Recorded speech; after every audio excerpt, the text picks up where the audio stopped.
How's it going, everyone? And welcome to a full episode of No Excuses with your favorite show hosts, Aristil. Venarian? And Willisell with all three of us here because Fern has finally dragged himself out of the pits of hell. Yes, it was not a fun time.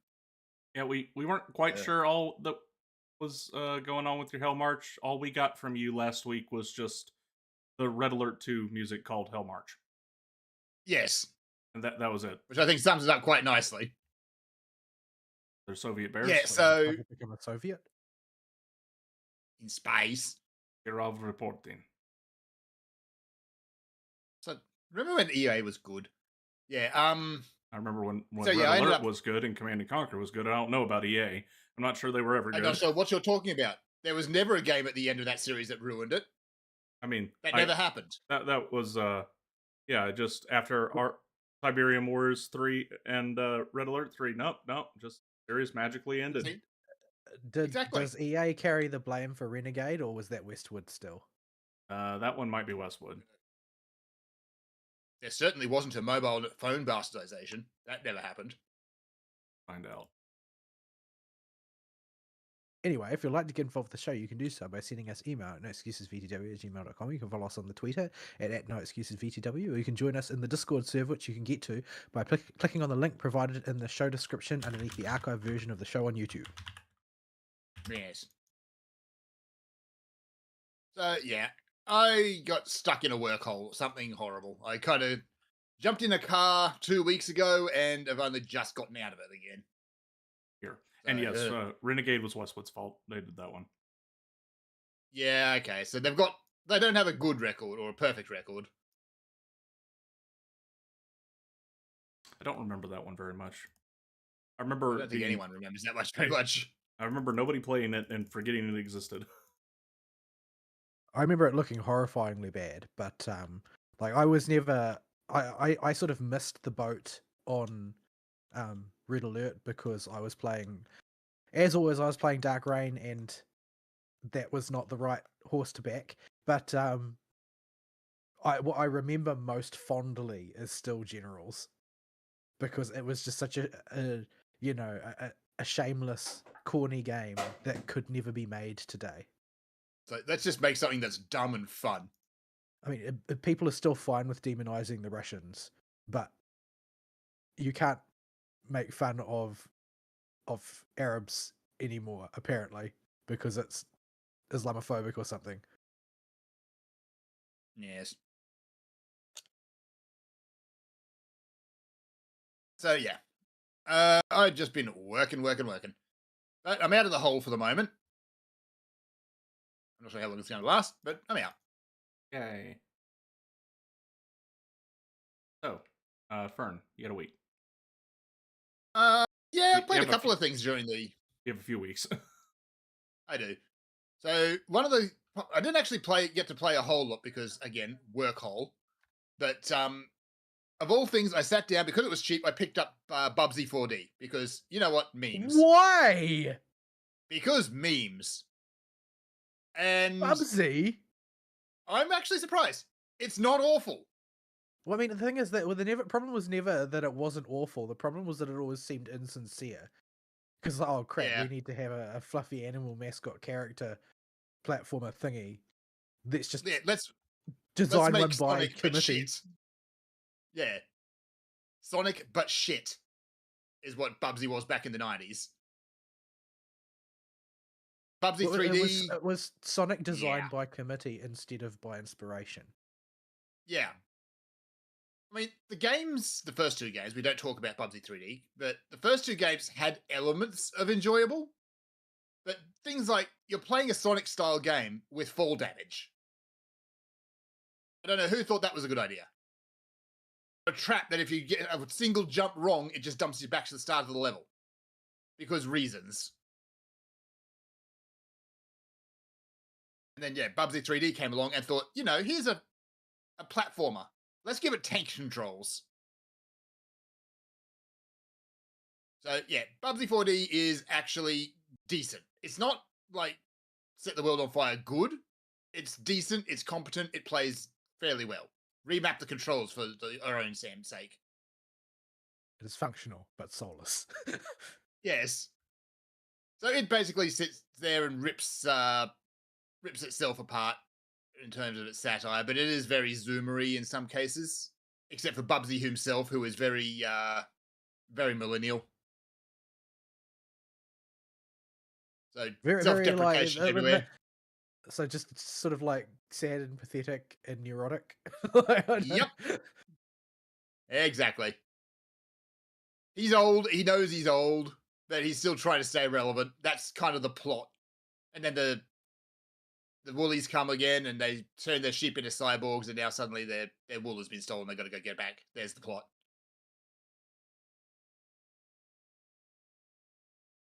So yeah, it's not bad. It's not great, but it's not bad.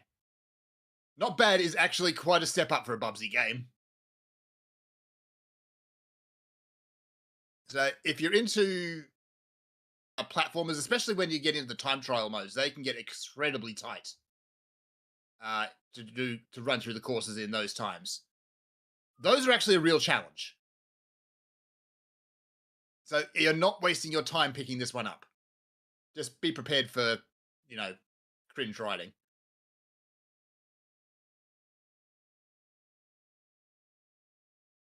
So that's that. I have not done a whole lot at all. I am really disappointed. What else have I actually done? I have a serious question for you. How do you prevent getting back trouble when you spend so much time sitting behind the wheel? Slightly You recline. don't. You don't, but slightly recline and just ignore traffic safety. Yeah, you kind of have to make yourself as comfortable as possible and get out of the car as often as you can. So you don't, even though I can actually just drive for 8 hours solid and not get out of the car some days. It just doesn't The happen. question is, how do you unfold yourself afterwards? With great creaking and groaning. Honestly, it's not easy some days. A whole lot of. 'Cause after you get, yeah, you try and stand up after being stuck in a car for 8 hours, and the joints just don't bend. They don't do. They do not cooperate. I hope you enjoy creaking and groaning. Lots and lots of groaning.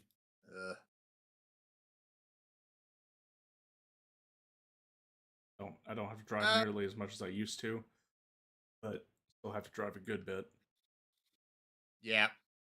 But if I have to go on the longer, like 4 hours there, 4 hours back trips, I'll just I'm not sitting tacoed in the car that long. I will recline my dang chair and scoot it up as close as I possibly can to the pedals. Mm-hmm. Just make sure I'm like at least at 100 or 110 degrees on the incline of my chair instead of straight up 90 degrees or tacoing. Yeah, the problem with laying back like that is the highway hypnosis hits a lot harder. I've never had a problem with that. Although there is a reason for that, and that's called Atlanta traffic. It's never just going to turn into a straight highway where you just drive. I have to be very careful about that because because at the time I usually go into work a little bit later than most people go into work, and I come back from work a little bit later than most people as well. So the road is usually quite empty, quite straight, and there's not really much to look at. And I'm usually very, very tired, so I have to be quite cautious. Yes. Jeez, what else did I actually do these last couple weeks? Nothing, honestly. Nothing at all. Oh, Unfortunately, we're going into Drunk Cowboy season proper too in a couple of weeks, so yay. how many of those do you have? We have 3 main Drunk Cowboy events. A camp draft, a rodeo, and then a race with a rodeo attached because apparently we can't have enough rodeos. Because it seems like every single week is Drunk Cowboy season. Like We have lesser Drunk Cowboy events, which are horse races and various other things. Does everybody in your neck of the woods just sell cattle face to face or something? Is that why you need to have meats all the time? Maybe? From what I can tell, it's basically nobody gives two shits about the actual horse race, and they're there just to get drunk. well, That's the period end point. well, the sober ones that are there for just the race and being professional, which is probably not many of them, are not going to be They calling go a to cab. No, they go to the TAB and they will stay in air conditioned comfort, and they will do their punting there. All right, a thing this week has been uh, Europeans complaining about how hot it is, and Americans just telling them get air conditioning. Their eco laws won't let them. Yeah. Well, generally they don't Yeah, need as much. yeah, like 43 degrees in the shade in Britain is really unusual. Like really, really unusual. Really unusual. Like this is people are going to hospital type weather. Like the reason why Britain became such a wealthy country was because it's so temperate, because it's so stable. Mm. The weather in the UK is very similar to the weather in New Zealand generally, but yeah, heat waves is not something like it hasn't been warm in Britain since about the Roman Empire, where you used to be able to grow vineyards in Britain. There used to be a wine industry in Britain back then. Yeah. These days, no. Too moist.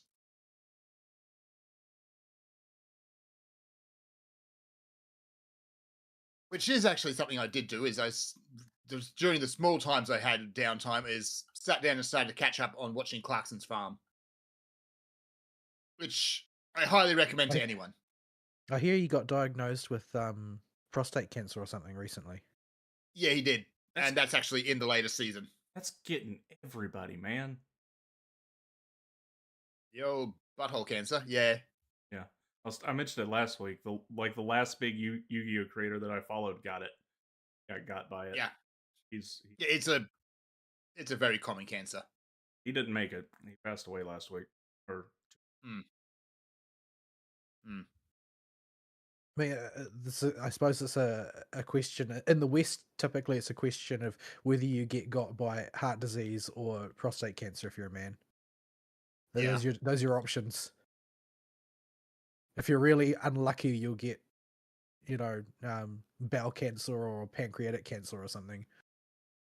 Yeah. I- Something equally unpleasant. I just assume some horrible, unnatural, or disease-related death is going to get me eventually, with how reckless I am.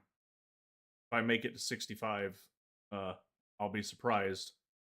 If I make it past 75, the family's under orders to make sure I don't. Yeah. It do be like that. Obviously, you aren't spending enough time climbing the Capitol building. Yeah. One of those things when I think about that, I'm like, ah, man, I did that. I'm too old to do that now. Yeah. So yeah, basically my whole last 2 weeks have been work, eat, sleep, repeat. My folks only just got back from Vietnam yesterday, actually. Yesterday, day before. So yeah, now it's all catch up on that. But yeah, that medical tourism, Get what they needed. they got whatever they needed done at a ridiculously good price. They Like get the Australia, good kind of Nam flashbacks. yes, actually. Well, almost. They did have a few dodgy meals, which confined them to the porcelain throne for a bit. Well, I It's mean, what happened when you go overseas on holiday sometimes. yeah, it's not like they have extremely high public health standards or anything, and the water's probably not great either. Yeah. But yeah, like as great as Australia's healthcare system is, there's a gaping hole in it for dental. You can get emergency dental done under it, but that's it. I'm not sure if you can even get emergency dental done unless I you would did. be hospitalized for not getting it in New Zealand. Yeah. Yeah, I got my wisdom teeth pulled that way. Mind you, I had to be hospitalized for it. So, yeah, that was fun. Yeah. I don't have any. Not an experience I was. Yeah, you are the superior evolutionary strain, is what you are. Yeah, before I mean, mine. I don't have room for them, so it's a good thing I don't have any. Yeah, I had mine ripped out before they became a problem.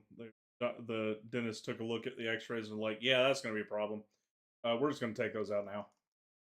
Nip Yeah, that in one my in the bud. case, they looked at them a couple of years back and beforehand and said, "No, those will be fine. That's not going to be a problem." Guess what? They were a problem. So anyway, that was years ago now. I am actually scraping for something to talk about, and I don't have anything because I did nothing. It's all been work. You didn't even get to find any good anecdotes this time?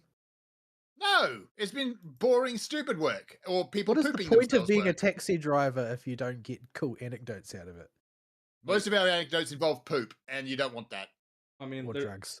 Yeah, I mean, or drugs. I mean, those could be fun. You could talk about the meth head that you picked up one time. One Or time. well, the time it was interesting and has a story with it because there's always at least one. Like the one I got punched by a couple of months last year. Hope you hit him That one? back. No, he ended up going through the court system. I didn't even need to testify. That was fun. They didn't even call me. They just said, "Nah, conclusive We've already evidence. got a Straight list to of jail." things. We've already got a list of things. As long as a piece of string on this guy, there's no point in you coming in. Pretty much. And then there's this just black and white, well, full color video of him just straight up punching me. So it's because it's like, well, all right then. Yeah, I would not. Kind of hard to What deny is the that one. what is, he got a public defender, didn't he? Probably. No, just off to jail with you. Go on. I mean, realistically, that's the only place he's going to get free room and board. So, Yes. and don't worry, your taxes are still paying to support him. The same way they paid for his public defender. And He that probably money was only only needed to be there spent because until- he punched you. Yes. See, I told you had a meth head that had a good anecdote. I didn't even know which one. No, we have many meth heads, but they all kind of blur into each other after a while. We've been doing this for way too long. Gotta But find they're another. trying to sell the business, and business don't sell when global economic climate is uncertain. So yeah, thank you, Orange Man. You did that. Yeah, nobody's going to start a business to invest in a business now. But No, it's like fuel prices here are starting to even out. I don't believe it's going to last. They've been dropping here as well. Like they've gone down about 30 cents over the past 3 or 4 weeks, but I'm expecting them to just go back up again. The moment something happens, it's just like, yep, okay, crank them up. Yeah, I don't even have any anime to talk about, and I am disappointed. I need a holiday. Is what I need. What are those? I know, right? Get those. If I don't take one, I'm going to get in trouble eventually because it's starting to weigh on the budget. Good. Rack up 12 months and then go. Just give yourself an entire year of buffer time while you look for your next job. Put in the Yeah. tank. Like, oh no. You're gonna pay it in full over the course of this entire next year. Or I could, resign and you can just pay it all now. I would probably wait to do that at like the end of a financial half or something, so that their financials just fall in the toilet and they will get reamed by their bosses. I love it. Because like they owe me in terms of like annual leave I've got banked up, it would probably that would work out to be like a couple months worth of profit just disappearing instantaneously from their cash reserves. Yep. So, I mean, if you really want to dig the boot in, that's the way to do it. On your way out.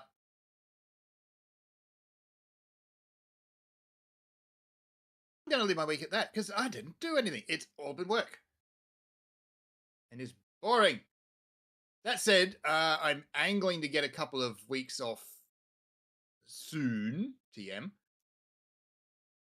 I don't want to commit to anything until it's actually happening, though, because I'm just waiting for the other shoe to drop and everything just to get whipped away. It's gonna happen.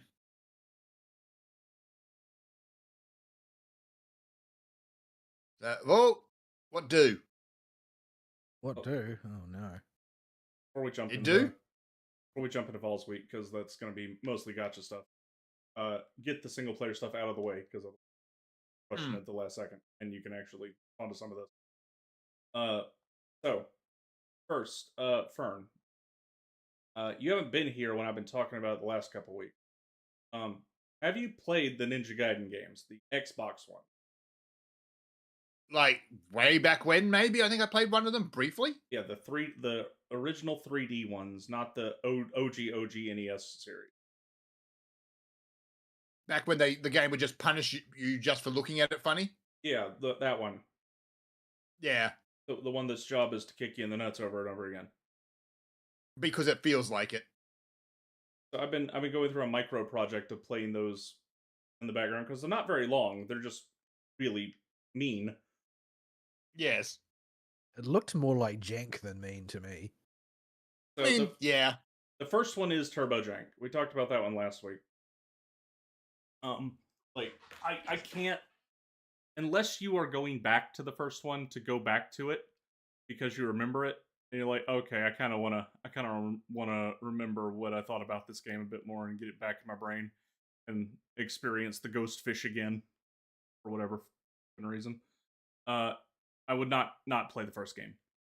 The second game plays much better. However, the only version available on PC right now is the vastly inferior version of this. It is the version that they made for PS3 that has all kinds of cut corners to make it work on the PS3. Because apparently, while the PS3 had a beefier system, the guys on the Ninja Gaiden team just couldn't get it to work with rendering multiple models in high count on screen. So they had to drastically reduce the enemy count in Ninja Gaiden 2 from its original release. Like we're talking by a factor of the enemies on screen in Ninja Gaiden 2. It's like 3 times as many on the original release for the Xbox, making the game play way differently. So to compensate for this, they just turned everything into a damage sponge. Because that's going to be completely fun and enjoyable. Yeah, but it makes a whole lot of the mechanics just not make a whole lot of sense. Like there's an execute move when you delimb an enemy by getting a critical hit and knocking one of their limbs off. When the enemies are big and tanky, this is just kind of like, okay, that's just the optimal way to take down everything. But it makes more sense if the enemy count is supposed to be higher, because it acts as a way to quickly execute, get yourself some iframes, and figure out what's going on. And, it doesn't remove 1/3 of the encounter. So yeah, that was a thing that I figured out. But aside from a bunch of the gameplay junk, Ninja Gaiden 2 has actually got a good foundation. They made a remake, but apparently they didn't do it right. The enemy count's still not back where it's supposed to be. All they did was add the blood back in because they also censored the PlayStation 3 version to get it rated for countries that had banned it. And this meant the delimbing mechanic, splattering blood and gore everywhere, was not okay. So the PC version of Stigma 2... I wonder which country that would be. Yeah, Australia and Germany, probably. Yeah. But yeah, so they... instead of, their limbs flying off like normal, you just get like blue magical sparkles and flames that come when you delim an enemy instead of the arms chucking off. But and I looked at footage of the original game, and holy crap, that game looks like it's a ton of fun. And it makes sense that there's no lock on in the franchise when it was designed to have that many enemies on screen. Like, it just looks so much better and more, and the dodge was more responsive, and just, oh man, they gave us the GIMP version. I played the bad version of Ninja Gaiden 2 because I hadn't played Ninja Gaiden 2. This is my first time going through it, and the big thing that sticks with the game across versions, that's a good thing, is the developers would not let silly things like common sense compromise their ridiculous ideas. If somebody in the design room had an idea, it was going into the game, period, end. Like, This sounds like an interesting time, doesn't it? Yes, you will find there is no such thing as enemy design philosophy or cohesion in this game. Like the idea that somebody would be so foolish as to have a consistent design direction between all characters in Ninja Gaiden is just in Ninja Gaiden 2 is just silly. I mean, you're gonna have skeleton monsters and giant flaming armadillos and military dudes, and every level will have like 30 unique different enemies. You fight the Statue of Liberty Because why not? at one point. Like, and when you look at the kind of just unapologetic ridiculousness of just idea vomit that they put into that game, the raw amount of enemies and visceral gore of the first game, and how fast it is, or the second game, original release, with how fast it is. Like, the best way I could describe it is the idea for this game was, what if cocaine was playable? Yes. But They don't unfortunately, make games like that anymore. yeah, but unfortunately, the PC version we got is just not very good. The enemy counts down, HPs are up, and the very fast moment to moment technical play is just not there, and I didn't even find it worth learning to properly dodge anybody. So I don't recommend Sigma 2, which is the version that comes in the Master Collection, but there's a remake that's a little better that got shadow dropped on us a bit ago with Gaiden 2 Black. That released this year or last year. But apparently it still has issues. I haven't looked at what all those issues are. Mm. But yeah.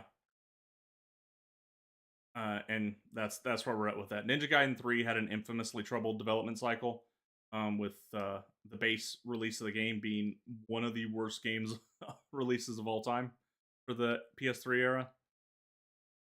And this is when Ninja or Team Ninja got into its we want to try to be edgy writers kick for Ninja Gaiden 3, because I know the premise of the game, even No. though I haven't played it. I'll get to it eventually, because apparently the Razor's Edge version, which is in the Sigma or the Master Collection, just what if we made it so that Ryu gets cursed, and the curse gets stronger the more he kills people, because he's just a murderous monster. I mean, he is, but all the people he's a murderous monster to are all kind of unapologetically evil, aside from the random, ninja trainees he slaughters at the very beginning of Ninja Gaiden 1. Those are the only ones where it's a little bit, I don't know about that. That was kind of a douchebag move for you. Yeah. But everybody else is just like, they are literally resurrecting Satan. I mean, it is. What, it's kind of. what are they really justified hoping to that get way. out of that anyway? Like, what do they think's going to happen? I don't know. Have they never watched an episode of like Saturday Morning Spider-Man or something? I don't know. But you saw me The fight. bad guys that are trying to get infinite power by some sketchy means always end up getting consumed by it. Do ninjas just not watch cartoons? I don't know. So I mean, Ryu seems like pretty violent but stand-up guy, and there was a stick in action games after Devil May Cry came out for a while that was he would present a serious premise for a story in a serious world and make the characters kooky and fun to compensate. Ninja Gaiden does the opposite of that. You have a ridiculous world with over-the-top crap happening all the time that has the most stone-faced Terminator character. The only character I could think of that's more of like a generic Terminator type than like Kiryu from Yakuza. Yeah, I was about to say you just described Yakuza there. Well, he's got it on the brain at the moment. So. I do. Yes, I saw Infinite Wealth is super duper cheap, and I'm very tempted to grab it. Yeah, so I'll give you the what's what on what I played so far of that one after the stuff. But there is an appeal to the Ninja Gaiden franchise when it comes to that kind of stuff. What there's less of an appeal for is the release we got for Ninja Gaiden 2, which I'm very disappointed. I would like to play the original version, but you just can't. You need a 360. It's the only place to play it. Good luck finding one of those that hasn't got the red ring of death. Yeah, I mean, I got one that didn't red ring last time it was plugged in, but I'm not plugging it back in just to play Ninja Gaiden 2 original release. Then you got to find it because you can't download it anymore. The shop's dead for the 360, so you'd have to find a disc copy. Good luck getting those because of the nature of Ninja Gaiden 2's releases. The original version goes for like $200.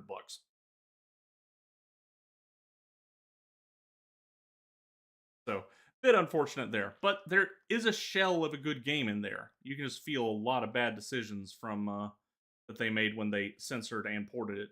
So between the needing to port it to the PS3 and the limitations that imposed, and the general censorship to appease certain governments, it appears. Although they've never confirmed that, that's almost certainly what it is. You don't censor gore like that for no reason. Yeah. Although, that said, Sigma did give us, actually, the first instance of Team Ninja doing 6-axis jiggle physics. Oh, yes. Yeah, that's kind of their hallmark now, or was for a while. Yeah, I thought it was one of the DOA games that did it first, but no, it was Ninja Gaiden 2. I could have sworn it was DOA first as well, but okay. No, the thing is that DOA 2 was the first PS2 one when they and they sort of they made it their thing there, but they tried to sort of play coy with it. They didn't want to come right out and say, yeah, this is a booba game about booba. So for instance, Yeah. that's why the boob slider is listed in the options menu as age. Yes. But then at the same time, just after that game came out, you had all these news reports of, Japanese teenagers at shop windows gawping at the jiggle physics. Yeah.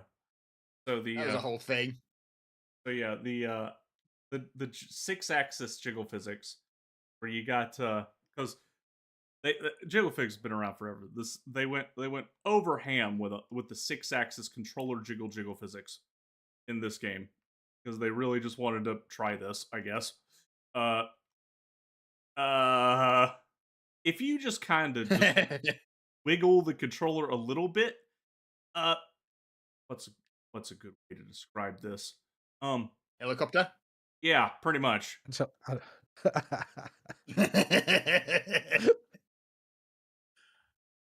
It's like, I think it's supposed to be titillating at least, or at least eye-catching, but that's the whole thing, that everything about it is just too silly to take care seriously. I'm pretty sure it passed the point of being it passed the point where they were trying to be titillating in about 2001, and everything after that was just for the lulls.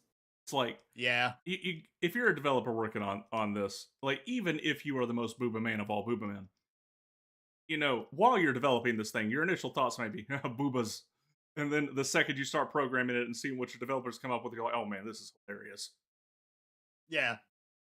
Like, that point is just too good not to leave in. Like even if you are on Team Booba, it cannot, that the seriousness of going for sexual attraction this way cannot survive past the initial demo that comes out from your team. You're like, oh man, this is hilarious. Yeah. If you give players control over something like that, they're going to crank it up to 11 and go stupid with it. It's just going to happen. Yeah. So there is no way to increase or decrease the intensity of it. It just happens. It's just permanently Gmod boobs. Yeah, and just if your character is in a standstill idle pose and you shake that controller, you're gonna see them start helicoptering. Ultimately, what this really demonstrates is that it doesn't matter whether Fern's here or not. Yes. We're going to end up talking about boobs, apparently. Yes. Oh, I mean, how about we stop talking about booba and talk about something else? All right. So Ninja Gaiden 2 Sigma, don't get that version. Check the remake. I'm not going to play the remake right now, obviously, because I just tired of Sigma 2. And the remake's still full price. But yeah, I would look at keeping an eye on that for if it goes on sale. Maybe that'll be a good way to play. There's a good shell of a game there. It's just you can feel where the changes for the Sigma version have burned it. So yeah, that's where we're at with that. Moving on, the other thing I did this week, because I finished that quite early this week, was I got started playing Yakuza 8 or Infinite Wealth. Proper title is. I'm very curious about this one because you have two different protagonists with two very different game styles attached to them. Yeah. So Kiryu's kit is still mostly locked for me because I'm stuck in I think I just got to chapter 4. Because I got stuck with my completionistism kicking into overdrive because I knew this game took place mostly in Hawaii, start in Japan, and there's a whole bunch of mini games in Japan. Got to get that Kamurocho map used again. No, it's not Kamurocho. It's Ijincho. Okay. So yeah. I spent like the first 8 to 10 hours, over 3/4 of which was mahjong, doing the mini games that were available in Ijincho. So yeah, I walked into, because of all that mahjong, I walked into Hawaii with like 5 million yen. That got converted to like I think it's just straight subtract by 100, so like $50,000, which is a lot. Yeah, they really took the lazy way of doing that. Yeah, they just lop off. They just move a decimal point left 2 spaces. That gives you Australian dollars, not US dollars, if you do that. I'm pretty sure they're like a solid 50-70% off right now with the current conversion rates. Yeah. Doing it that way, but I think it was closer at the time the game started development. Maybe. I don't think it was just wanted to be lazy. Yeah, I don't think it was they saw that dollars close. And didn't think any further about it. Yeah. So you start off picking up. I'll tell you the premise from start a game to Hawaii, because that's and I won't spoil anything. Basically, you start off right where the last game left off, after a 2-year time skip, but the events are still unfolding. You know, the dissolution. Oh, I can't spoil that for you because you haven't finished that. Kind of a major. Gotta go back and get through the wall of Majima again, and I kind of fell off there. Just do the Sotenborg battle arena, kind of level. Yeah, I just go and grind the battle arena a little bit. I'm actually coming into it way underleveled from where I should be, so yeah. Yeah. So where was I getting? Right. Anyway. So I can't spoil that, but because of the big event in Yakuza 7 that happens, there's a whole lot of people that need help. And Ichiban is there to help them at Hello Work as an employee. Oh no. And he's sitting there giving out jobs to unscrupulous people to help get them rehabilitated into society.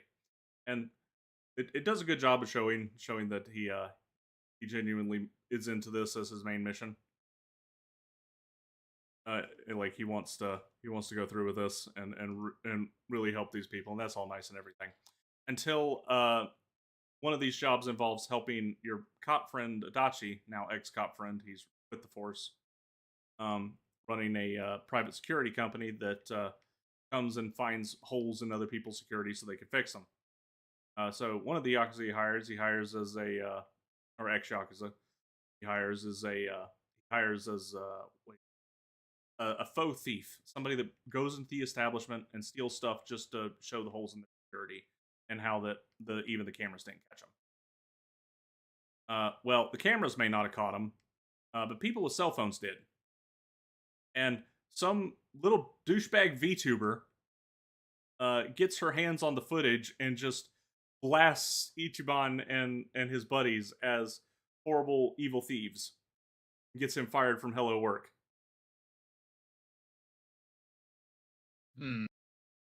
So there ain't a whole lot Ichiban could do to fix this.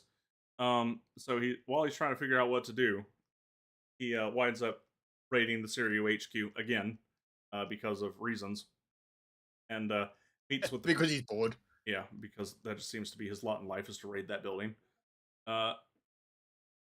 And meets with the current acting patriarch, and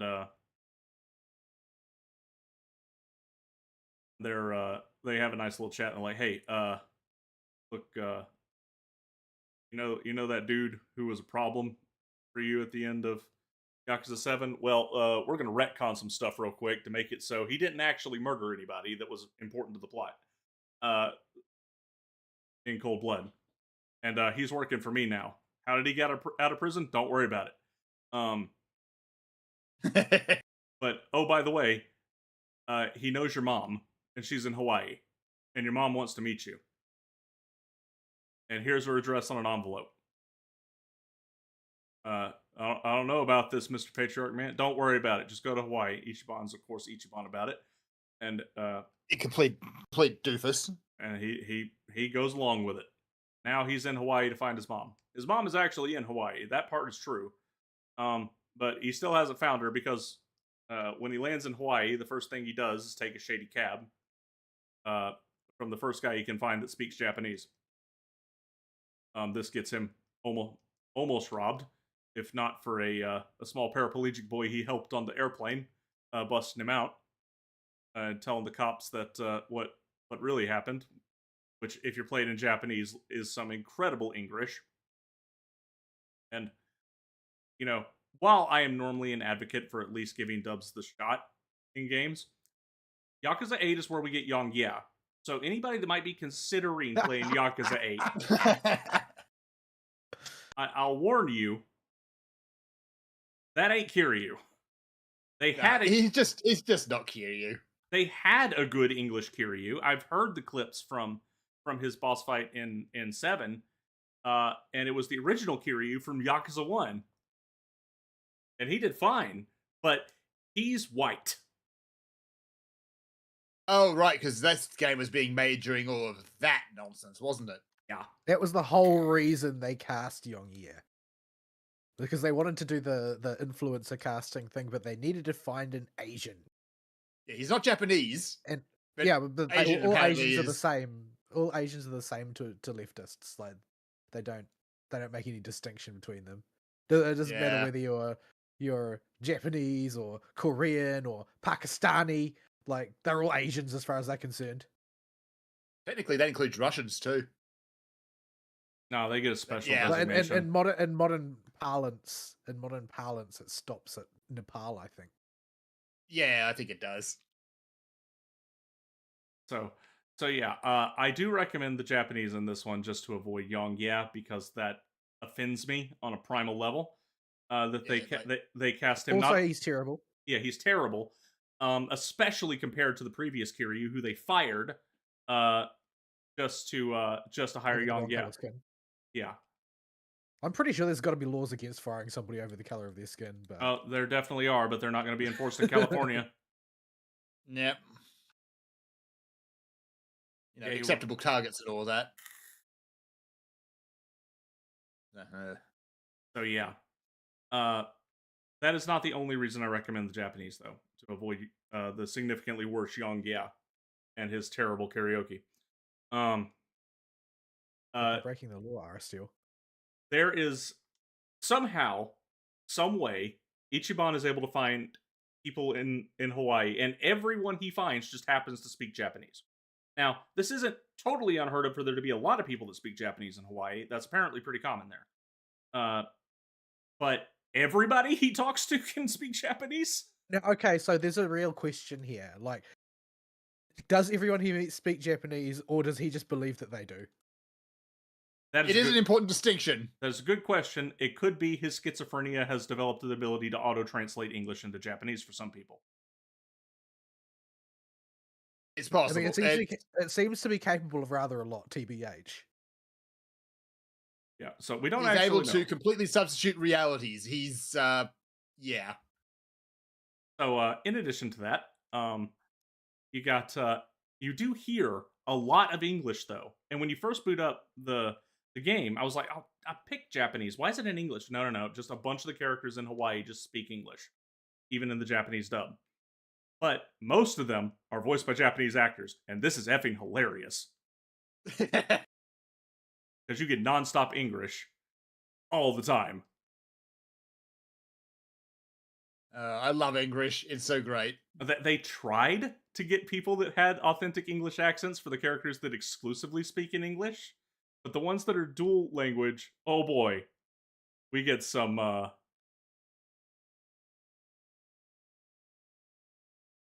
gems. You know you're in trouble when one of your most talented voice actors in that field is Kason. Oh yeah, Coco is now a major character. She is no longer just a wannabe JAV actress bouncing on a ball. Which would make her absolutely ecstatic. Yeah. Coco is the biggest Yakuza fangirl. It's great. Her quest is literally called... Hang on. Make sure I don't butcher it. It's like Aloha Mother Effers. Something like that, yeah. Hang on, you sent it to me. Yeah, welcome to Hawaii, MFer. Yeah.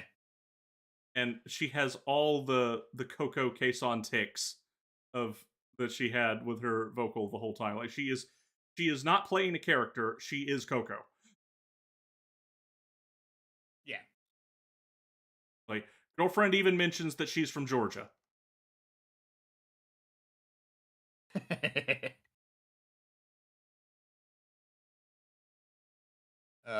See, that's the dream, isn't it? Just to become a meme character in your favorite franchise. So yeah, you remember how main meme character? So you remember how Kashiwagi, somehow still alive, runs the bar that Ichiban hangs out at in 7? Yeah. So I am. Oh, I got stuck in a weird bit there. It's never explained, if I recall, in 7. He's just under there. Yeah, they basically tell you don't think about it. Yeah. So well, the one that runs the bar in Hawaii, the Revolve Bar, where you get a similar type of setup. So you got a place you can go back to get a free heal and store your crap and all that. This is run by the villain of Yakuza 3, not the Yakuza 1, the American CIA one, who was the original Yakuza Turbo English character. Also was definitely supposed to be dead. We threw him off a roof, and we saw the body. Yakuza has a spotty relationship with characters staying dead. Yeah. Rubber roof onto the rubber pavement. Yeah, we saw the body. I thought that meant this one is dead. The rubber body. And it is a fake body. Yeah, after you beat the final boss, the Yakuza final boss, he's staggering around and grabs the CIA guy and takes him off the roof with him. Because of reasons at the end of Yakuza 3. Don't think about it, Yakuza 3 is the worst one. But I thought he was dead. No, he's fine. He quit the CIA and now run a bar and just doesn't mention his past at all, but it's very obviously him. And his bar helper, I don't want to call her a waitress because she doesn't wait tables. But his partner at the bar is just Coco. It's just straight up Coco. Like, yeah, like her name is even K. Get it? Kei, as in Kason. Yeah. Like, so it's not Coco as a random weird, 4K JAV in a random weird JAV scene like it was in Like a Dragon Guy. No. It's just Coco. She's just here now, and she's going to talk to you every time you open that bar. You're going to hear her a Coco audio line. Apparently, I don't see a problem with this. She also does her voice in both the English and the Japanese. But in the Japanese, she peppers it with dumb English on purpose. That's even better. It is. And she has her usual weird portmanteaus of English words and Japanese words, the ones that she used to rage about when other people used them, like "gomina sorry." Yeah. So, I mean, if you don't know who Coco is, this ain't gonna mean a whole lot to you. But if you were around when Coco was a thing, or you follow K-san for whatever, I mean, it's cool to see her there. That's a little blatant, but I'll take it. Coco was a good girl while she was in Hololive, so she did get Well, that. I don't know if that's how I would describe her. I mean, she got down. She's unscrupulous, but she did get down, Mr. President, for Hachima when Winnie the Pooh's ire was fixated on her. Yeah, Oh, yeah. she also sold the plug type tail. Did very She did. unscrupulous, the most unscrupulous, perhaps. But you don't get down, Mr. President, in the way of somebody that's got Winnie the Pooh fixated on them, unless you're there's some good in there. Just don't do that.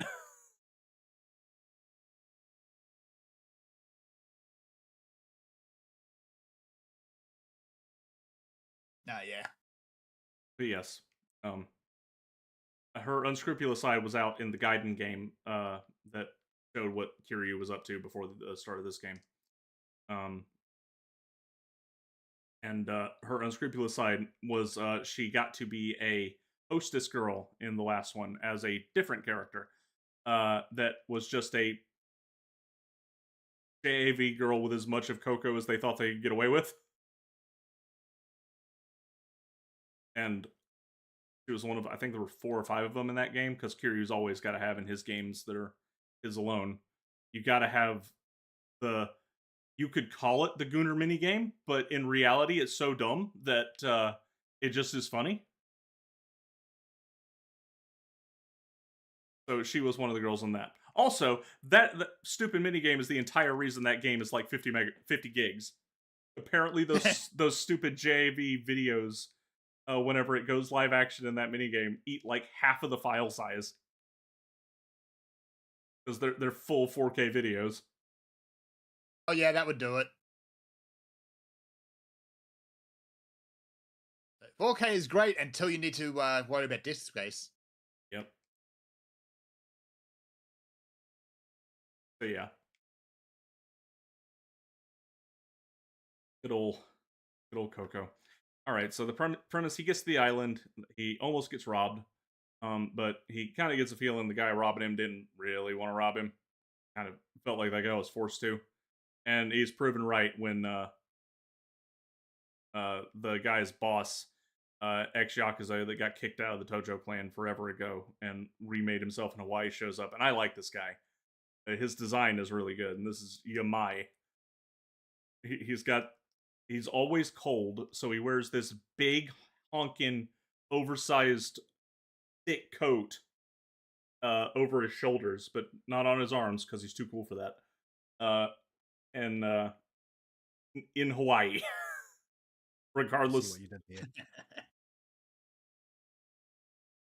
Yeah, he'd be the only person in the entire country wearing, well, country, state, whatever, wearing winter gear. Yeah. So, and his weapon is just a crowbar he just always has under this coat. And he's just got this really autistically evil look. Is the best way I could describe him. Like, this. Autistically evil. Yeah, something is wrong with this guy. He clearly is touched in the head, but he's very calm and collected about it. So he's a fun. I assume he'll be the Act 1 starter villain. And he comes to beat up on Katsuka a few times. Eventually, Katsuka gets to his mom's house relatively quickly because he has the flippin' address after shenanigans. And he goes in there and he meets a girl who claims to be her house sitter because, well, his mom would be getting pretty old by now. You know, Ichiban's already, in his 40s. Late 40s, yeah, because he spends, 20, 30 years in jail. Yeah, I think it's 18 years in jail, actually. But he goes in when he's in his early to mid-20s. He gets out in his early 40s, and then there's a like 3 or 4 year time skip that happens at Yakuza 7. Yeah, he's well into his 40s. So his mom's getting up there in age. So it would make sense that a house sitter would be handy to have. So he just trusts this at face value because he's an idiot and his name is Ichiban. Yes. So this winds up with him getting roofied, all of his clothes stolen, all of his gear stolen. By the way, deposit all your money in the bank before this happens because it all gets stolen. Like you can just go to any ATM and dump it off, but I recommend you do that before you go to Hawaii. And he wakes up on the beach naked, which was As you the original promotional material was Ichiban's bare ass. Yep, and then he gets arrested, and the Hawaii cops behave exactly like I expect them to, and are like, "Yeah, we're gonna arrest you because that's public exposure." But we've got a whole bunch of other cases. The public would be really happy if we close and get us some nice promotions. We are just gonna make you take the fall for some of those,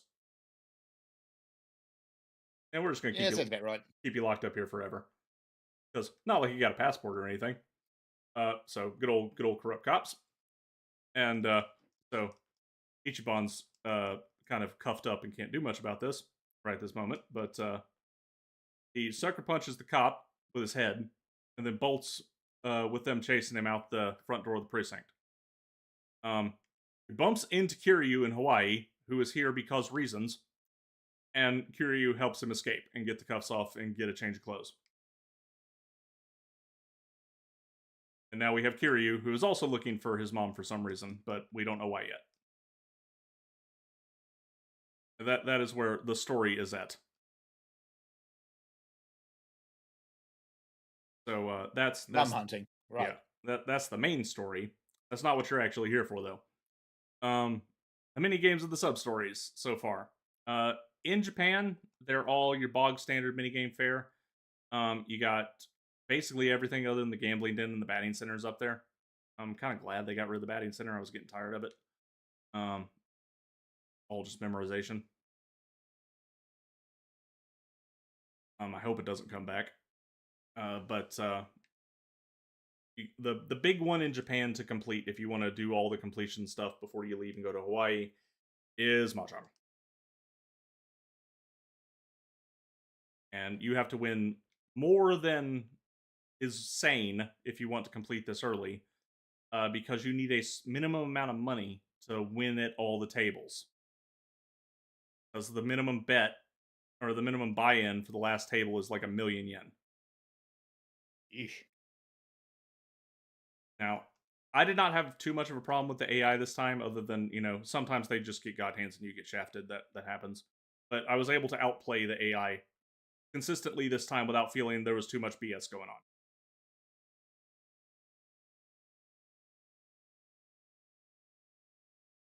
Mike almost killed me. You shot me up into the air when you took off and I fell to the ground. Not my fault. It's just janky bike physics.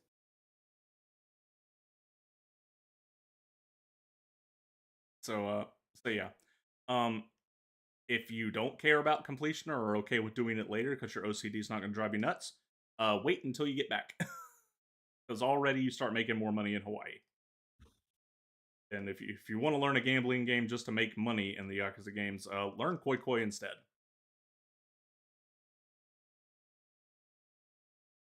You can play with your Hanafuda cards and win at Koi Koi a lot. The payout amount for that game gets ridiculous. And no matter what difficulty you pick for the AI, they are dumb as a bag of rocks. Like they will have the cards to set up like cherry blossoms or four deer butterfly in their hand, and they just won't play them.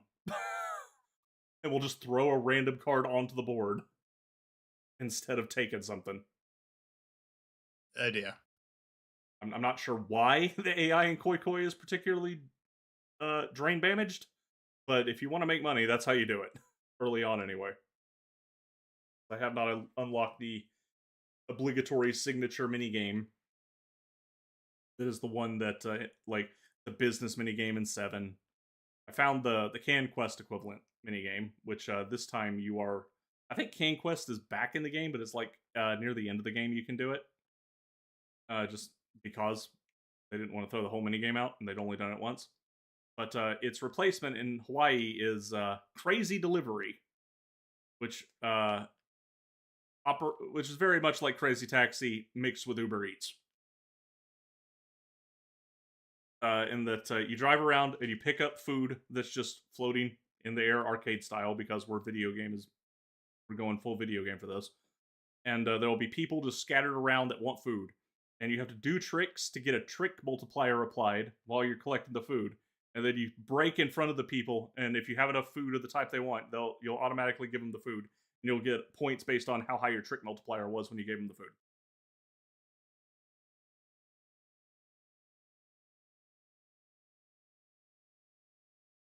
So this was a fun little mini game. Killed like an hour at a time once I got to Hawaii. I enjoyed this one. Other mini games in Hawaii, well, there's still the bog standard mini games. The one I was doing when we got to the show was the Hawaiian UFO catcher, which UFO catcher is one of the ones that, people would get mad if it wasn't there, but at the same time, I hate doing it every single Yakuza game because it's just a pain in the butt. And I if there was one mini game I wish they would just give up on, it's that one, but I'm pretty sure would riot. So that one's there. Tons of arcade games this time. They have a weird, like, apparently it was supposed to be a spiritual successor to Streets of Rage, but in 3D. Strike something that's really bad as their obligatory bad arcade game this time. Oh no. On the last one, it was Sonic the Fighters, so I mean, I'll take anything as an upgrade over that. There's nowhere to go but up on that one. And then before, remember that game being real popular in the 90s. Was, but it was awful. It's because it had Sonic on it, not because it was good. Yeah. It was Sonic in 3D. It was new and novel. Yeah. So this was awful. Yes. This particular bad arcade game is really bad. You'll be feeding quarters into it because it's blatantly not fair, even on easy mode. And to just continue it to get the achievement for beating the game. And you'll be it is very, very long. Like, to sit through the whole game. I don't know how, like, I would get tired standing up playing this game even if I was good at it in the era of arcades. It takes like 2 hours to do this whole game.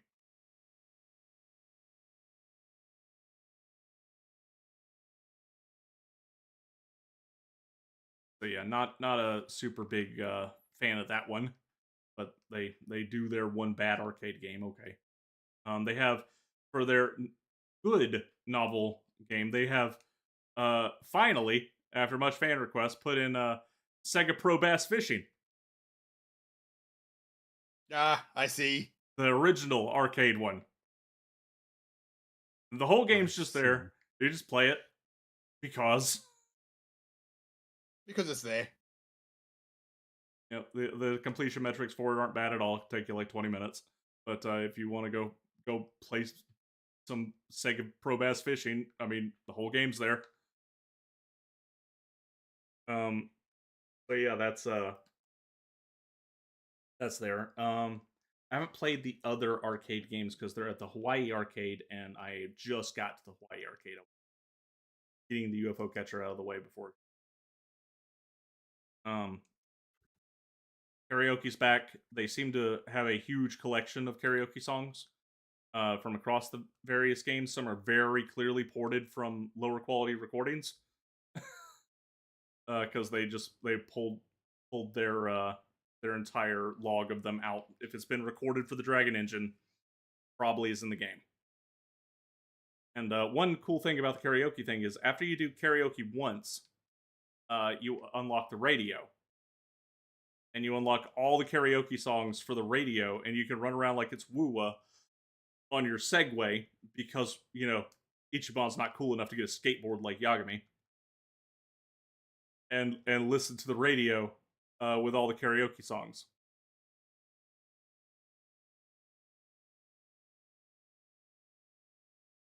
So that's nice. Instead of just the generic, background music and street noises, we can make a playlist of like the 50 karaoke songs that have been in the game. And by your gear? Uh, Ugh. yeah, probably if you play in English. Well, he would only have the most recent ones, so the older ones, if they're on the radio, would have to be Kiri, or they just aren't available in English.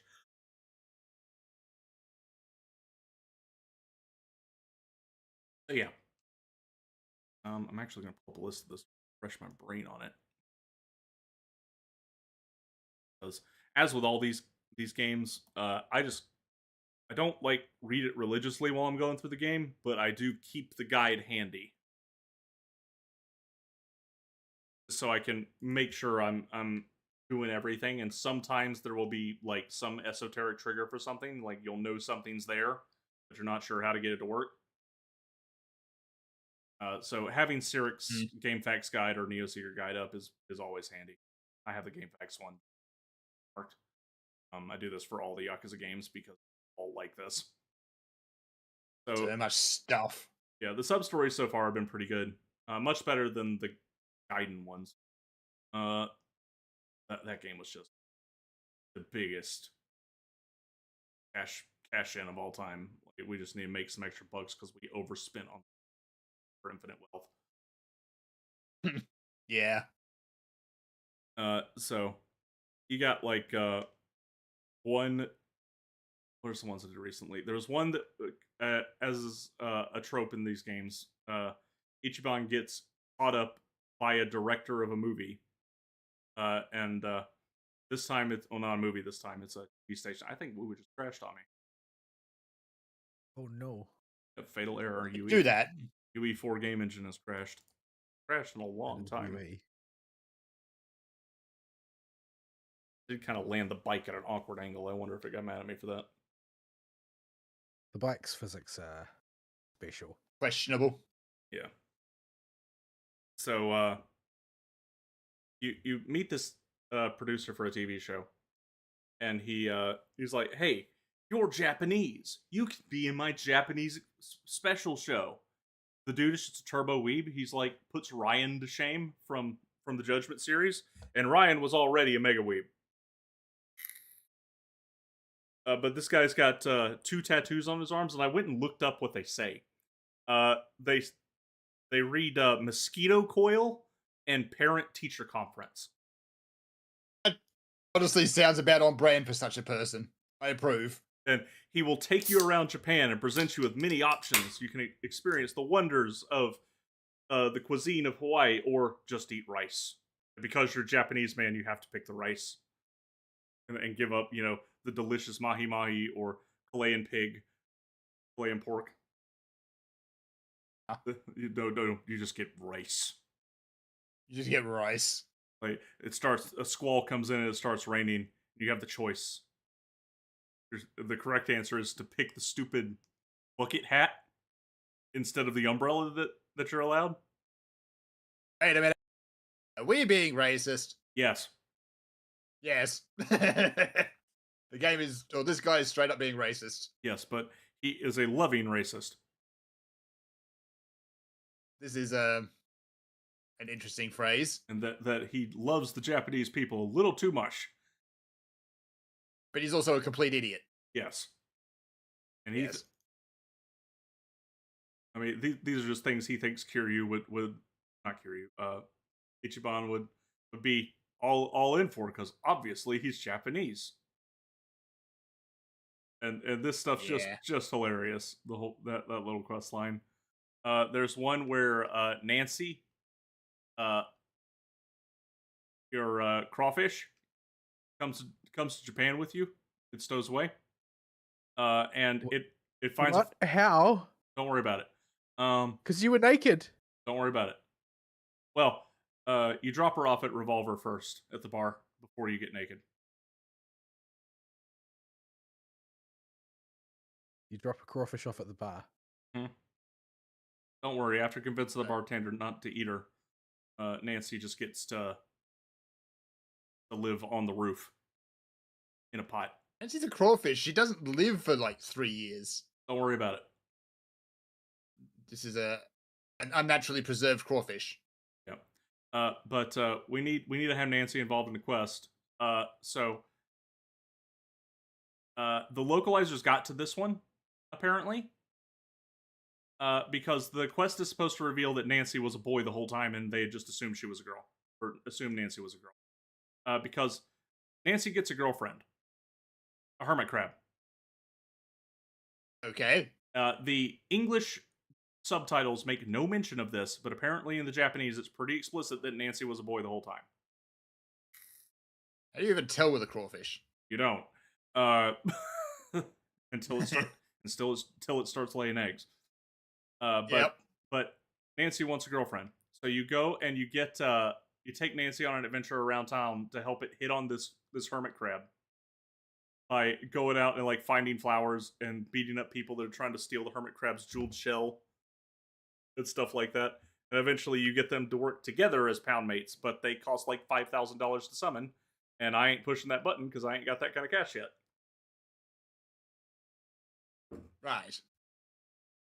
There's one where Ichiban's like walking along the beach, and he sees a nice beach chair that's unoccupied. He's like, I've never slept in one of these before, or never sat down and relaxed in one of these before. So he takes a nap in the beach chair, and he pulls a Zaz from Final Fantasy 13 because he gets a yellow bird stuck in his hair. That is got to be just a straight up reference. Yeah, it's got to be. But yeah, he now has a new resident that he has to carefully take back to a place to feed, and then figure out where its mama bird is. And he has to dodge sumo wrestlers on the beach while he gets it to the store to feed it, while it's stuck in his hair. What are the sumos trying to do? They are just practicing sumo on the beach in Hawaii. Don't ask questions. Yeah, it's Yakuza. Don't think, just accept. Yeah, just roll with it.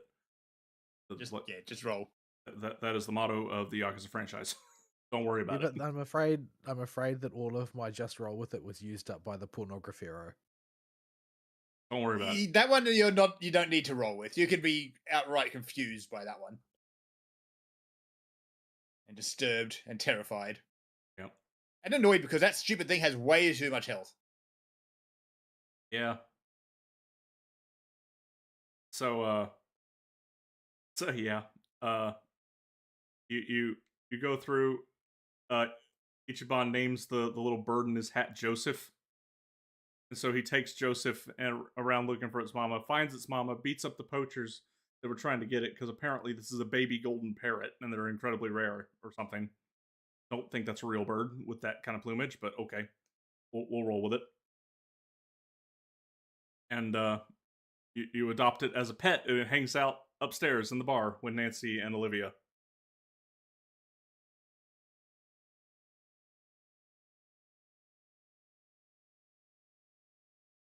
So yeah, that one was cute. What other ones? There's a wholesome one that is just Ichiban sees somebody drowning in the ocean and goes out to save him, but a lifeguard gets there first and helps him. And Ichiban, feeling bad for this overworked lifeguard, just decides to be a bro and help this guy out part-time because they don't have enough lifeguards at the beach. So he has to do like lifeguard things, like look for people that might be suffering heat stroke and make sure they're hydrated. Gotta help lost kids get back to their parents. Gotta chase down thieves and tackle them when they steal people's purses. That's probably not lifeguard duty, but it is in Yakuza. It is just a really cute, wholesome little side quest series. There's no stress on this one. It's just being a lifeguard.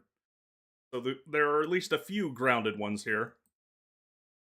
There's another one where that's another grounded one where this kid has a lemonade stand and he wants to make enough money for he's an orphan who lives with his uncle, but until his uncle took him in, this woman at the orphanage took care of him, and his uncle's a douchebag. So he wants to get something for this girl that took care of him at the orphanage and acted like a mom figure to him because she's leaving leaving Hawaii to go get married and won't be back for a long time.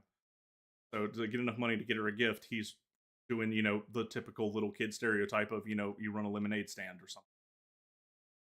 And so Ichiban decides to help him out, and over the course of multiple sessions of going to him, helping him out, and handing out more and more lemonade to people, you get there, you help him go confront his uncle who tries to steal all his money, and you get to see a nice little heartfelt scene where it was actually genuine. There was no tomfoolery going on. The girl that took care of him at the orphanage really was just getting married and leaving Hawaii, and she's incredibly grateful to the little kid for the gift and is super nice to him, and even the uncle starts realizing what a shitbag he's been. Through blunt force concussive therapy because Yakuza. Yeah, well, Of I mean, course. that's the thing, though. It's like, oh, well, maybe the uncle does realize he's been being a douchebag. However, what he knows is that the kid he's being a douchebag to has Yakuza insistence. Yeah. So, I mean, it's not in his interest to be a douchebag at that point. Yeah. Because it's a clearly schizophrenic Yakuza tough as decides that he's got the kid's back. So I don't think you're going to want to be a douchebag at that point. Yeah. But otherwise, the side quest is fairly grounded and wholesome. Aside from, just it's Yakuza. Yeah, there's another one where you have to be a waiter for a dude. That was a little out there, but it's relatively grounded. One of the other stupid ones that's fun is you find this Japanese rocker trying to shoot a music video, but his music video calls for wind and storms, and or at least a lot of wind to get his coat whipping and his hair blowing. There's just no wind, so he's got people with little hand fans trying to blow him so he can shoot his music video, and it's not working. And Ichiban sees this, he's like, okay, dude, you do you. I can't do anything about the weather. And so you F off to go do whatever else. And you find a dude that's trying to lift something too heavy for himself. And you help him out and you let the old dude rest. And you like, what was in the box that was so heavy? He's like, oh, you curious? You can look. And it's a whole bunch of mix of Hawaiian and Native American shaman equipment. And apparently he is a wind shaman. And Because magic, I guess. No, not magic. We'll get there. Bullshit. Okay. Yeah, bullshit is the right answer. So you go through and you help him. You like, hey, look, I know a guy that needs some wind. Can you come help? He's like, yeah, I can help. And his wife walks up and says, oh, who's this nice man that helps you? I was like, oh, this is Ichiban. He helped me when I was throwing out my back earlier trying to lift this heavy stuff. And she's like, oh, that's nice. So he agrees to help you. But because he's hurt his back, he can't do the dance. You have to do the dance. So he equips you in his shaman getup and instructs you on how to do the wind dance. So you do the wind dance, and at first nothing happens. Then a strong breeze starts to blow, and the breeze gets stronger and stronger and stronger. Until finally you got a full-blown, non-stop gust of wind blowing everywhere, and the guy's like, quick, get the camera. He's like, I can't believe that actually worked. And Ichiban's like, I can't believe that actually worked. And the old guy's just like, yep, told you. And the scene ends, and Ichiban can summon the rocker as a pound mate as a summon in battle and all that. And the final scene, the punchline is camera pans behind the wind shaman who has a remote control in his hand with a big red button on it that he pushes, and the wind stops. And the camera pans further out, and you see his wife driving a car with a big F-off fan on the back of it. I see. Because Ichiban is Ichiban, he just doesn't notice this sort of thing. Yeah, he never figures it out. He's not a very bright boy, that one. No. Is he able to do the wind dance in battle? No, but that would be funny. The wind dance, I don't actually know if the inputs actually matter. But you have to do stick motions for the dance, and they don't seem to correlate to anything. So I don't think they actually matter. Just flail, and the system will just say, yeah, okay. Good enough. So yeah, the sub stories have been good so far. The mini games have been pretty good so far. A bunch of returning ones, your standard gambling ones, your standard ones, uh, uh, and so on. I mean, it's Yakuza so far. I'm not as enthralled with the main story as I was with like the the Yagami games or Seven, but it's fine. The sub stories have been good, and it's still Yakuza. Um,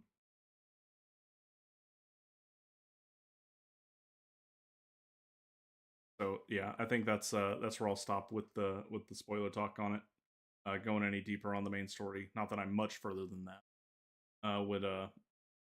Would ruin it for Fern if he decides to play it. But yeah, it's Which I been will. good. It's been good so far. Hmm. You definitely want to finish 7 first, because if you don't, you're not going to understand any of the setup whatsoever. Like the There's game, spoilers as well, I suppose. yeah, the game just assumes that you have played 7. It gives you like character profile recaps in the menu, and that's all the assistance you're getting for what happened at the end. Yeah, right.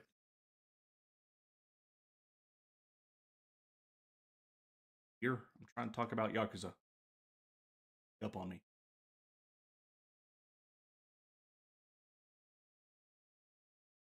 And so yeah, so far it gets a recommendation if I was to rate it right now, but we all know how this goes. It could change later. I am holding off talking about the RPG mechanics, which was my biggest complaint in the first game, or the first of the two, Ichiban in Yakuza 7. They have done a little bit to smooth it over. The first one being enemies do not aggro from nearly as far and don't start bolting to you as soon as they aggro. Oh, good. They kind of start walking in your direction, and you can navigate around them to go to higher level areas to get stuff, or get to a mini game building, or you know reveal more of the map so that you can unlock another taxi point or whatever. Uh, Without having to risk engaging them and then running away to reset the enemies. Although you still can use the old method of just go to any shop and talk to somebody, and the enemies will all reset. They'll all despawn, and new enemy spawns will happen.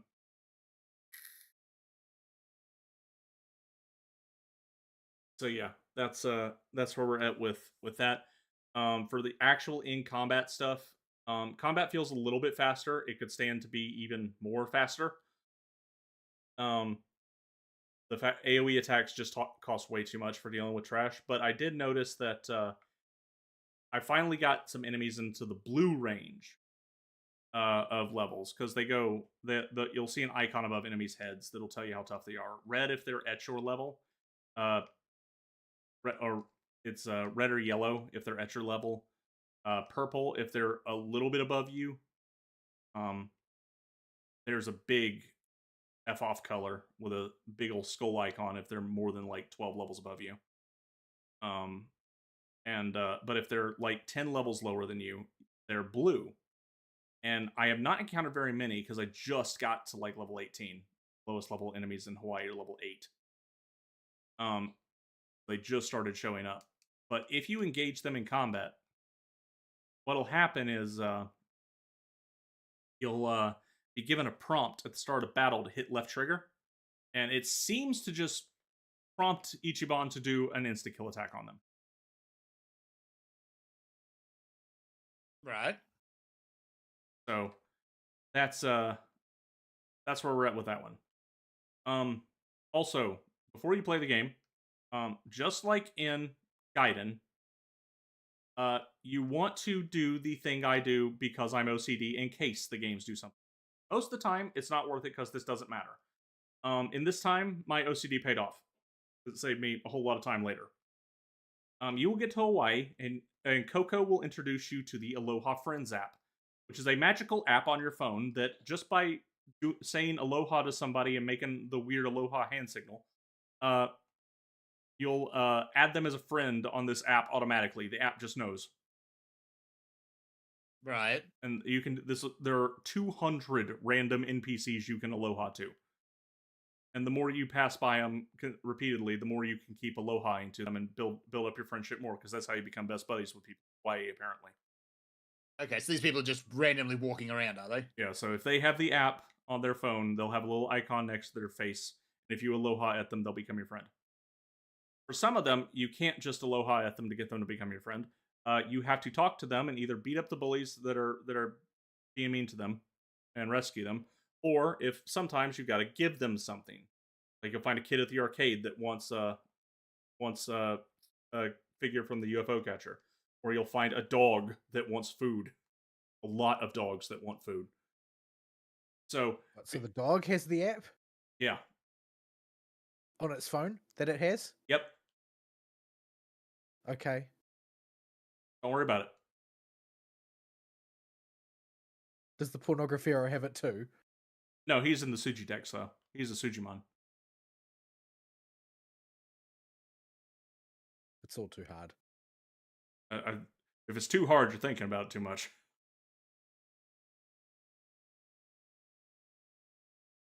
So yeah, the you go around, you make friends with this, and you'll need an assortment of random ass items from everywhere. So just anytime you go to a shop, if you've got the cash, buy out at least 2 of every consumable the shop has, unless the consumable is stupid expensive. Because I guarantee you, there's somebody that wants it.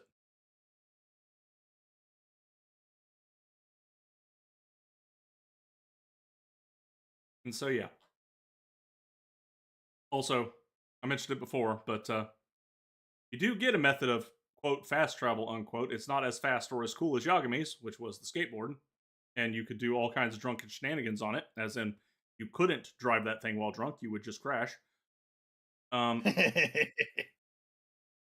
Ichiban gets a Segway. Segways aren't cool. And they call it the Street Surfer, and the guy acts like it's a brand new invention. And I genuinely wonder if the developers had ever heard of the Segway before because of how they treat this thing as a totally normal thing. I got a picture. I feel like they probably know. They'd have to know.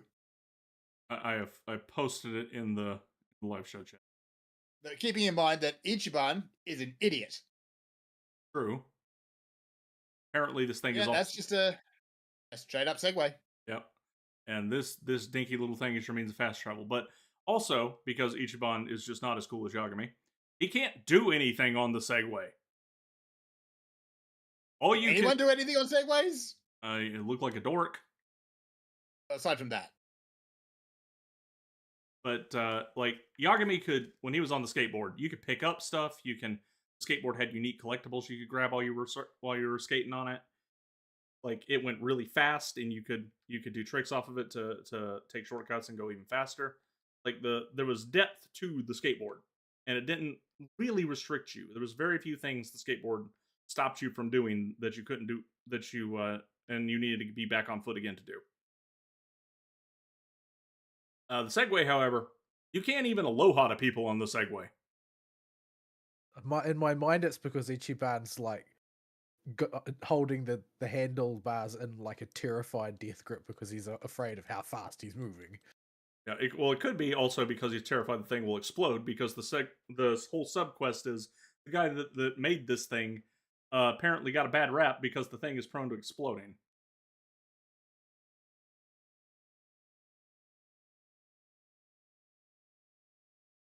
So yeah, that's where we're at with that. I have not unlocked additional jobs yet. I'm being funneled towards a mall at the moment, which is where I found the latest arcade I was goofing around. But yeah, I'll report back as stuff goes on in the game. And so far, I'm enjoying it. I put off playing it because the base RPG game experience of Yakuza did not like it. Sam, I am. They've done a lot to give it some depth. We'll see how deep this goes because I'm still very early in the game. One of the biggest changes, though, is to pound mates. Number one, you don't get a freebie summon anymore aside from the tutorial. So they all cost money. They're all very powerful, but they're not just all one instant effect or instant damage. They're like you summon them onto the battlefield. They fight with you now. Okay. I honestly prefer that. Yeah, because the last one was just like, how much money do you want to pay for damage? Yeah. Like that, whatchamacallit? The Yojimbo Summer in FF10. Yeah, Yeah. pretty much. There was a couple of pound mates in 7 that were really good. Like Mr. Masochist was a really good one. He could basically tip a battle. Oh, you mean the absolutely broken one that is required to beat the hardest dungeon in the game? Yeah, that one. Yeah, him. Him. Also, his questline is just ridiculous. Yeah, it is.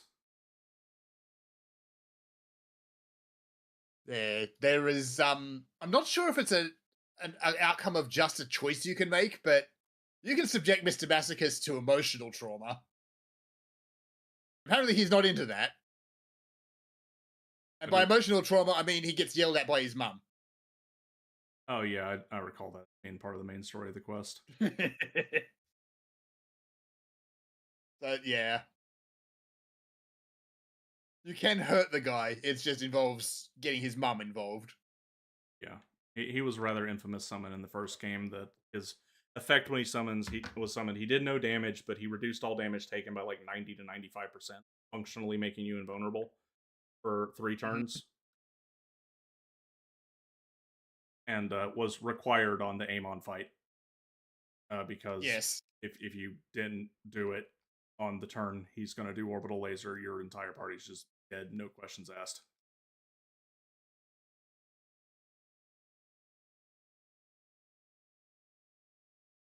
Yeah. So yeah, yeah. As I get deeper in the gameplay, I'll hold off on reporting story stuff that I'm going through, but I'll talk about gameplay discoveries. But yeah, that's all I got for Yakuza.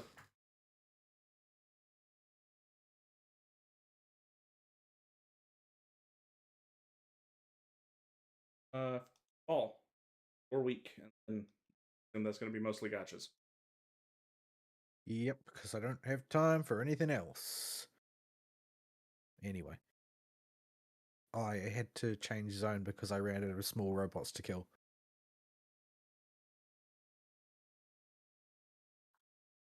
Anyway, let's see. First off, Decagrammaton in Blue Archive. So the story advanced a little bit. The Melkith raid, I'm pretty sure that John Nixon gave us some help because there's no way Asian Server was going to kill Melkith in time. But Melkith was somehow dead in time anyway. Let's not worry too much about that. The story advanced, and so there's quite a few story chapters that follow after that in the Decagrammaton story. And we didn't get the happy ending that we wanted. Things, in fact, just went from bad to worse instead. And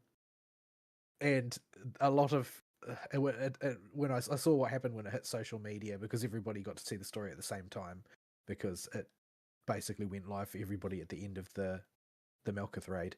And there were a lot of very upset and heartbroken people because it didn't have a happy hope core ending, and everything started to go sideways, and now we are embroiled in yet another boss fight, which I haven't attempted this one. I don't really focus much on playing Blue Archive these days. So yeah, I presume this is the very, very definitely final battle this time. Goodness knows we've been through 9 different bosses so far this event, 9 different giant monstrosity robots, etc. But yeah, this should be the decisive one.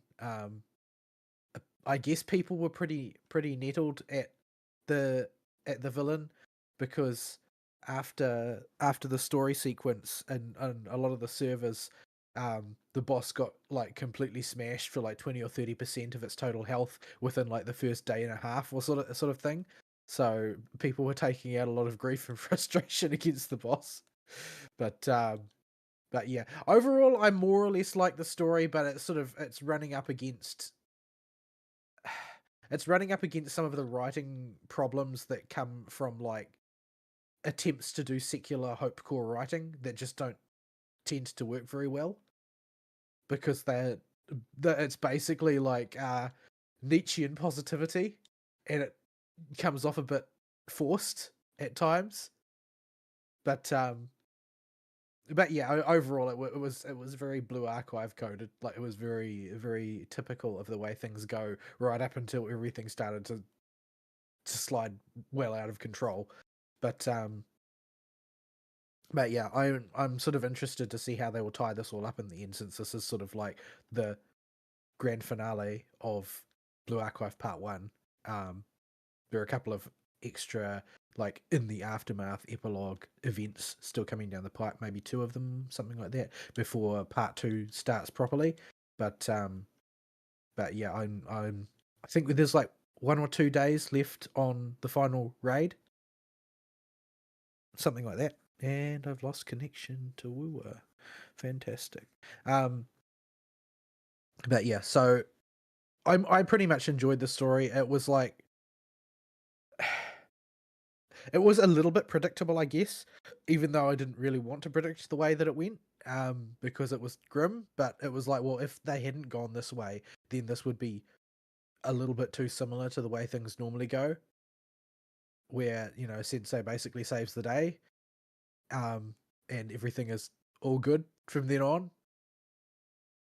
So yeah, it doesn't quite work out that way. And right up until it doesn't work out that way, everybody is convinced that it is going to work out that way. And yeah, it's pretty grim, honestly. Like everybody's expectations and hopes were sort of dashed. Well, those people who spoiled themselves from the Japanese version weren't surprised, but yeah, sod them.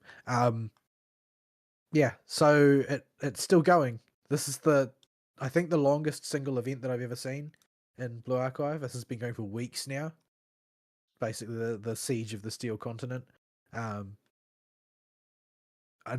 you know, I'm surprised that the games development department have stuck it out so well, considering they're a bunch of very much indoors people. But anyway, so that's Blue Archive where it's standing right now. Moving on.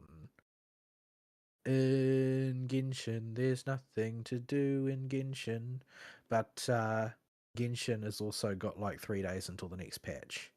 So yeah, so the next patch is going to be the one that takes place in Fontaine for the Fontanalia Film Festival, and it's going to have Citlali in it, so I'm looking forward to it.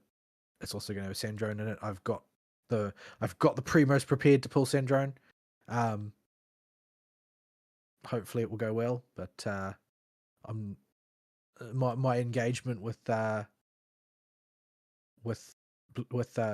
is sort of like tailed off a little bit, simply due to the fact that they don't seem to be able to get out of their rut as far as design is concerned.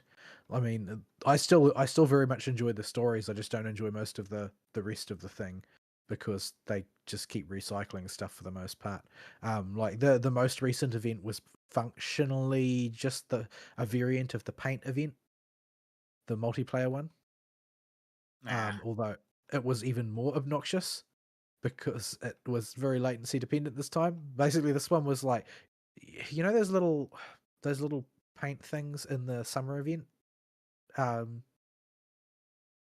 What are they called? Ashes. The ashes. Yeah. Basically, there's a whole. It will spawn whole heaps of unpainted ones, and you've got to herd them into a pool of paint and then into the target bucket, basically, for that particular color. While 3 other people attempt to do the same thing. It's not competitive, it's cooperative nominally, but that doesn't mean that everybody isn't out there to troll you. And they always run directly away from you. So you've got to sort of herd them by running towards them. The Ashes or the players? The Ashes. All the players are attempting to do the same thing. But yeah, they are not very cooperative when your latency represents you as being in a totally different location to the location you're actually at. So yeah, it's Well, I mean, it doesn't take too long to get all the rewards. Is about the nicest thing that I can say about it. And yeah, it is what it is. Genshin's basically in a holding pattern for the next patch at this point, but it's not very far away. It's only a handful of days away. So anyway, moving on. For Star Rail, there is also nothing happening. The only thing that came out was the new round of Pure Fiction. I cleared that. It was not too troublesome for me. The I had suitable teams for each of the nodes. Perhaps not perfect teams because there were no super break stages, but it doesn't really matter since super break is my most powerful team by far. So I can just ram that into the one that I have the worst fit for instead. And also the Wisp-Bay Amusement Park event, which is just not. I've only done the tutorial stage, although it's quite a lengthy tutorial stage, and it stops being a tutorial after the first third of it and just turns you loose, more or less. But it's not that engaging as yet. I don't know if there's like some real interesting curveballs later on. I can't imagine what those would be. But this is just yet another one of those. Well, functionally, it's like a mid-2000s Flash game that has been jammed in for something to do and will reward you in total about 3 pulls worth of currency. And yeah, like it's not like an entirely hateful game or anything. It's just not that interesting.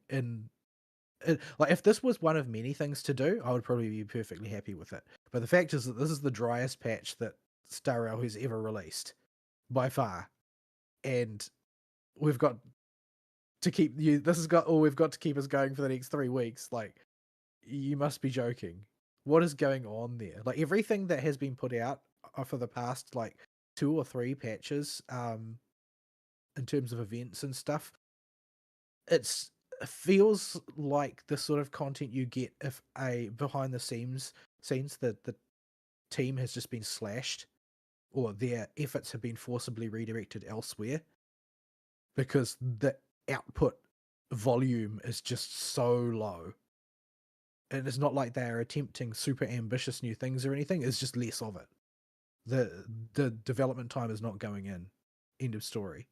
So yeah, I don't know what's going on back there, but it's likely to do with what looks to me like a ridiculous overextension of development resources that is being undertaken right now by Hoyo, especially with the likes of like Honkai Nexus Anima has moved into its sort of like getting ready for release style of beta now. There's lots more invitations have gone out to various people for that and so on and so forth. So yeah, it's in a bit of a grim state at the moment, and I hope that things pick up. I just don't know exactly what will be the trigger to make that happen. I mean, they've been counting on Star Rail to be their cash cow because particularly in the Japanese market, it is by far the most popular Hoyo game in terms of revenues. And if that starts to tail off, hopefully they will panic in a constructive way because there's nothing to do. In isolation, like if one of its sister games didn't also launch an event this have an entire week before, just loaded with events for patch launch, it would not look so bad. Yeah, I think that there's something that seems very qualitatively different about the things that are being produced by Hoyo HQ and the things that are produced by the studio in Singapore. Like that not having that massive shock off looking over your shoulder 24/7 seems to have a very positive effect on the development. So you can still see in ZZZ the Hoyoisms, the things that are like, Hoyo central marketing bearing down on their behavior, but their overall sort of timber of what they do is not as profoundly affected. But this seems to be something that is like spinning out to all of the other games in the studio as well. Like you see with Genshin the increased amount of attention being given to really Astro Wonderland up until recently, like the most recent preview stream, it got like literally 3 minutes of brief mention before moving on. Like Oh, good. they just weren't they say, oh, and by the way, there's more Miliestra Wonderland outfits, etc. Let's moving on now. And when you're being assigned about 3 or 4 minutes out of a 40 odd minute stream, they know who they're actually selling to. Like, doing promotion for Miliestra Wonderland doesn't seem to me like something that's going to have a huge payoff, because the people that are spending money on Miliestra Wonderland will buy every outfit. They won't pick and choose based on what they like. They'll just buy everything because they are hoarders. That's the type of person that spends money on Miliestra Wonderland. The people that support the product and the IP, they all want Genshin to be the good part. They don't want to have to make their fun themselves. So I think that they're probably starting to pick up on that based on the way things are going.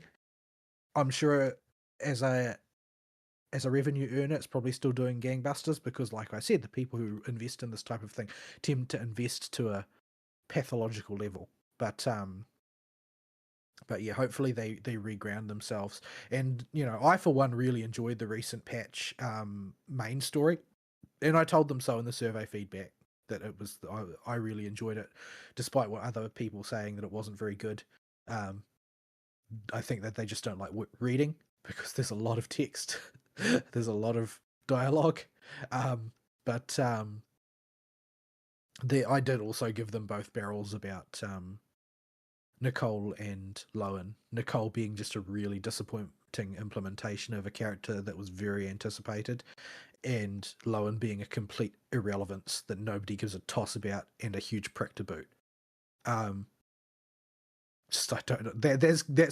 That's surely going to be one of their worst earning banners of all time, because it's following up on Nicole, who, even though I didn't pull for her because I felt she was a disappointment, lots of people would have pulled for her on the weight of her character alone because they like her.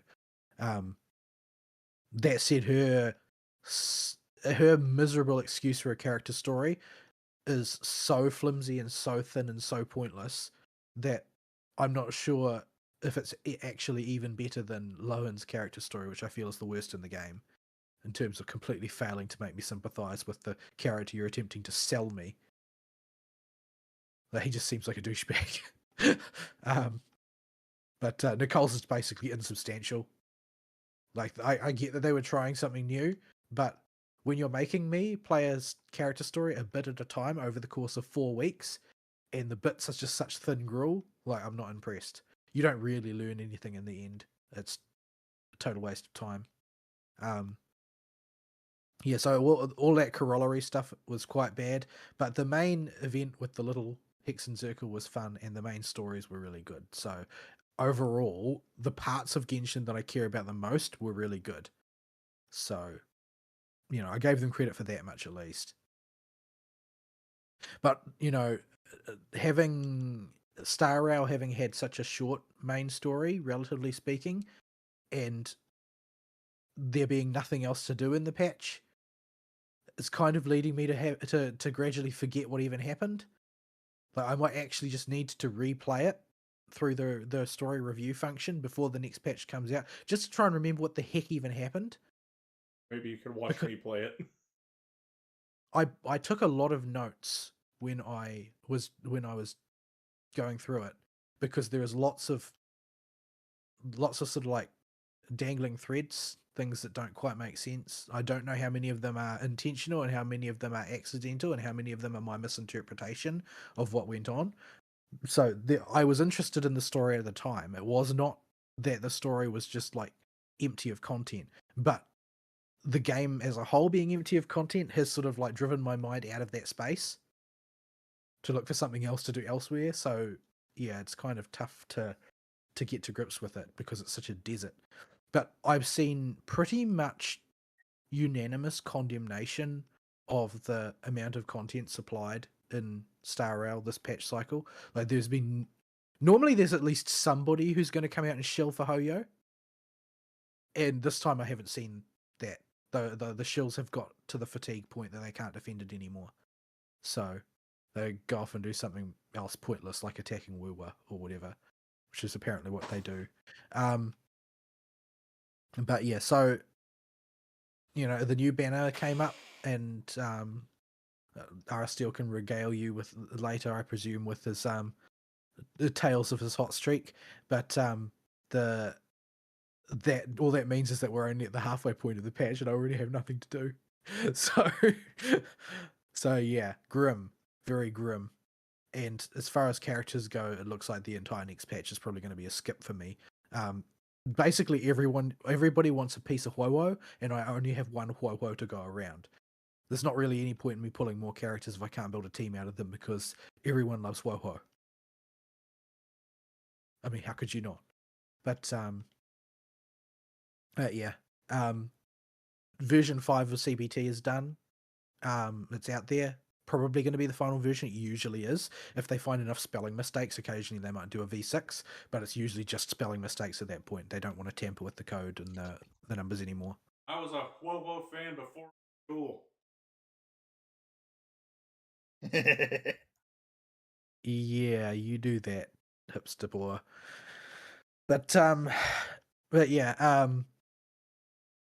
they didn't quite rescue some of the builds that people hoped that they would rescue. The way I've written various summaries over the course of time in the Discord chat's mobile channel about the way things have shaped up from CBT4 through CBT5.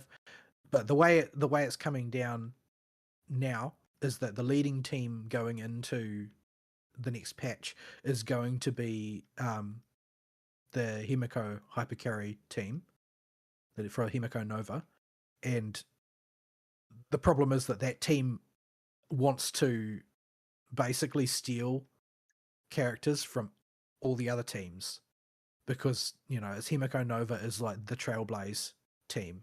So anybody who is on the Astral Express plus, you know, whoever else you've got left over is going to be on that team. So that team wants Wowo if you're going to run a sustain, most likely. The team wants Sunday. The team wants Sparkle.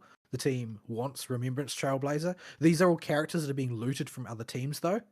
And it's true. If you combine all of those characters into the Himiko Nova team, you will have the most powerful team in the meta for the way things currently stand based on, you know, eyeballing the numbers coming out. But in exchange, how many of your teams are you going to disable?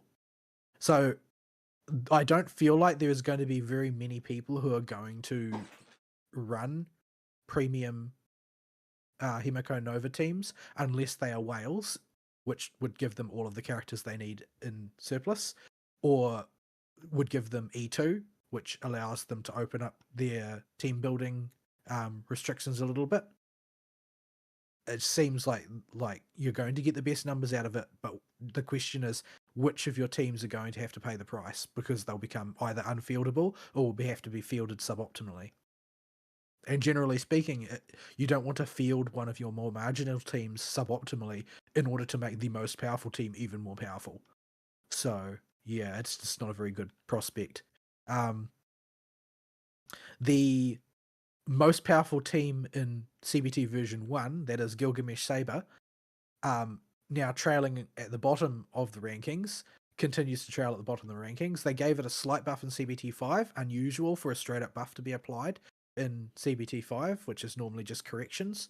But they did, but it wasn't enough. Like, it's blatantly not enough. It was just enough to stop the Saber Gil joint attack mechanic hitting like a wet noodle. They just brought it from like wet noodle status up to, okay, so this actually mattered a little bit status. But that's about all. All of the other nerfs still apply. And, you know, there's lots of people whinging about that because they wanted to be able to run Saber as their primary damage dealer. And initially, Gilgamesh had made Saber into the best character in the game in CBT version 1. A team that could sweep all the others with almost no effort and was riddled with infinite damage loops. If they actually thought that was going to survive beta, I don't know what to tell you. Like, there's not really that much percentage in Hoyo making, you know, a foreign IP, as it were, the best team in the game, and it was not merely the best team in the game, it was completely broken.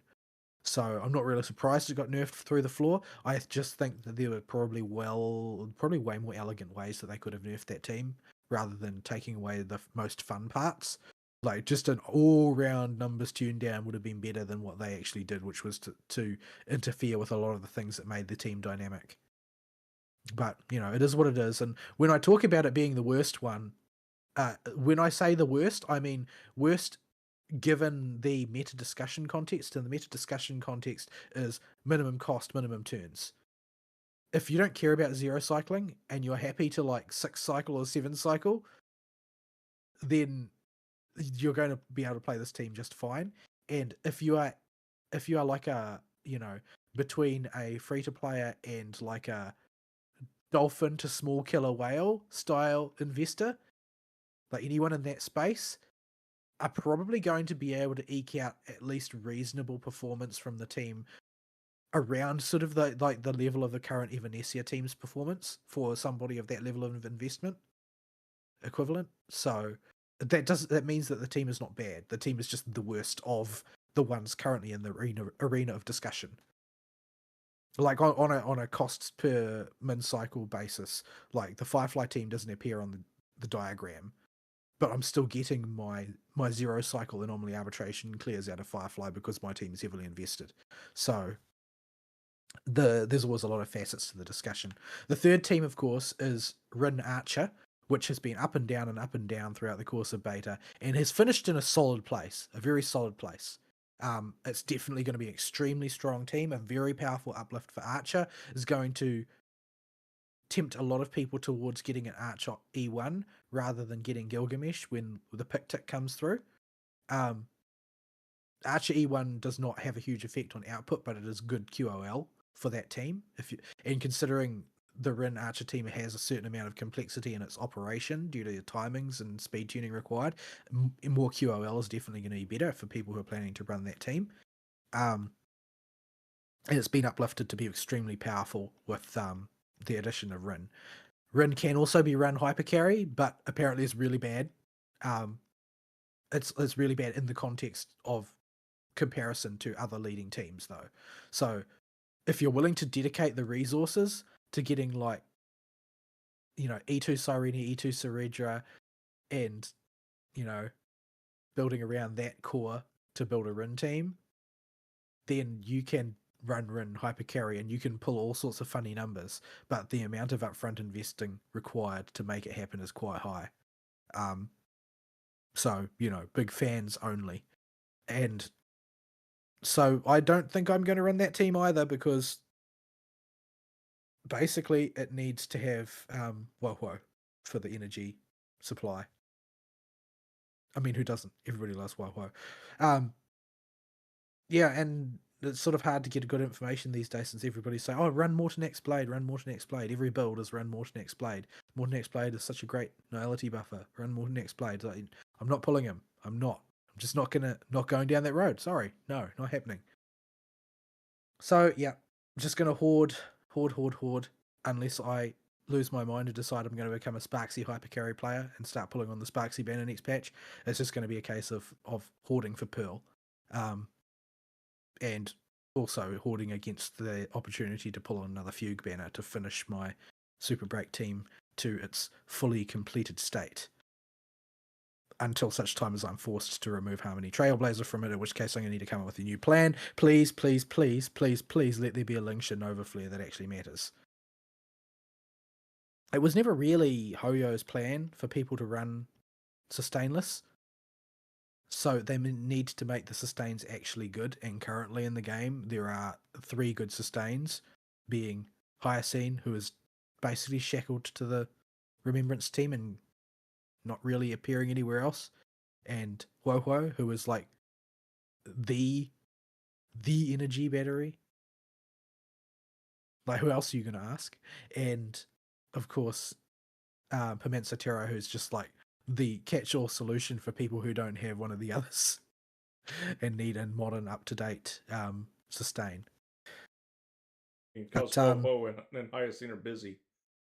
Yeah, generally. There's like I run Pimensa Terra almost always in the dot team, and I run him in the dot team because the Elation team has stolen Ho. That's how it works. But yes. ZZZ. I haven't done anything much in ZZZ over the course of the week, other than clean up a bunch of chests lying around and stuff, which was fun. I really like the new area designs. They're really, really well designed, well conceived, well, as pieces of art, they are quite impressive. I've done like, I don't know, some of the Bangbu event. The like to like 40 and change, Story stops at something like that. 60, but there's 10 bonus levels you can do after you out the. They're polychromes. No, the bonus levels. Okay, so I won't care at that point then, because it's Bangbu chess basically. But I don't hate it. It can be a little bit frustrating because you can literally just restart and run the same team again and again and get radically different results because the RNG is so strong. But you know, maybe that evens out if you really do mold over your gear at great length. But yeah, it is what it is. It's solid for what it is. I ran competitive Erico at top tier in game in Pinecone. RNG is the name of the game. Did Erico crit? Oh, good times. No. Erico only crits when you're doing a trial run. Oh, I know. But yeah, I like it well enough. It's put together reasonably well. It's not groundbreaking stuff by any stretch of the imagination, but I think it's definitely better than their other attempts at types of things. I feel like even though it's very abundantly clear that I'm not really that in control, that the RNG is the strongest thing, I feel more involved. I feel like my decisions matter more. And I am eternally grateful that there's no PvP. Yeah, it's all structured. It's very, very Pinecone, and it's more RNG and placement before things start. And molding because the other side has a lucky boo that keeps spamming. Mm-hmm. But yeah, I haven't tried. I'll leave it to Aristiel to talk about the other event that deployed yesterday, I think it was, because I haven't had a chance to try it yet. I just haven't had enough time. I haven't even done sheer defense yet. Not enough time in my schedule, and I'm going to have even less this week because it's end of half, so I have to do a whole bunch of annoying bullcrap for the end of the first half of the financial year, and then probably get abused by the higher ups for not magically making money out of nothing. But it is how it is. That's what happens when you work in a corpo environment. Yeah. Moving on. So that's the Hoyo Games and Blue Archive. So what is left is Woowa. And Woowa did their 3.5 preview stream on what was for me Friday evening. I think evening. I don't think it was early hours of the morning yet. It's around midnight usually. And so they showed off 3.5. They showed off their new trailer for it and the new resonators and so on and so forth. And it all looks fantastic from my point of view because it suits my particular tastes and hopes and dreams, etc. I watched the whole stream to see all the things they talked about, and it was quite a lengthy one this time. Quite a lengthy one indeed. Let's see, how did they structure it? They start off mainly talking about the quest and the new region, because this is going to be a big regional change. Basically, the way the story goes is that Rover basically finishes up his business in Lahai, right, and decides it's been a long time since I was back to Jinzhou to visit my friends. I'm going to go back to Jinzhou and visit my friends. And when you go back to Jinzhou, you find that stuff has happened. There's been some disappearances, and and Yang Yang has gone missing. So you basically go on a quest to find your very first waifu. Turned it to a chicken. And this kind of not. Um, so yeah, and this involves going to Mangzhou, which is the new region, which is basically run by Xin, the local sentinel of that particular part of Huanglong, and is basically it's a mechanical city, except sort of it's mechanical city but Chinese themed. So different from the sorts of mechanical city sort of aesthetics that you normally see in, say, steampunk, because this is Jadepunk instead.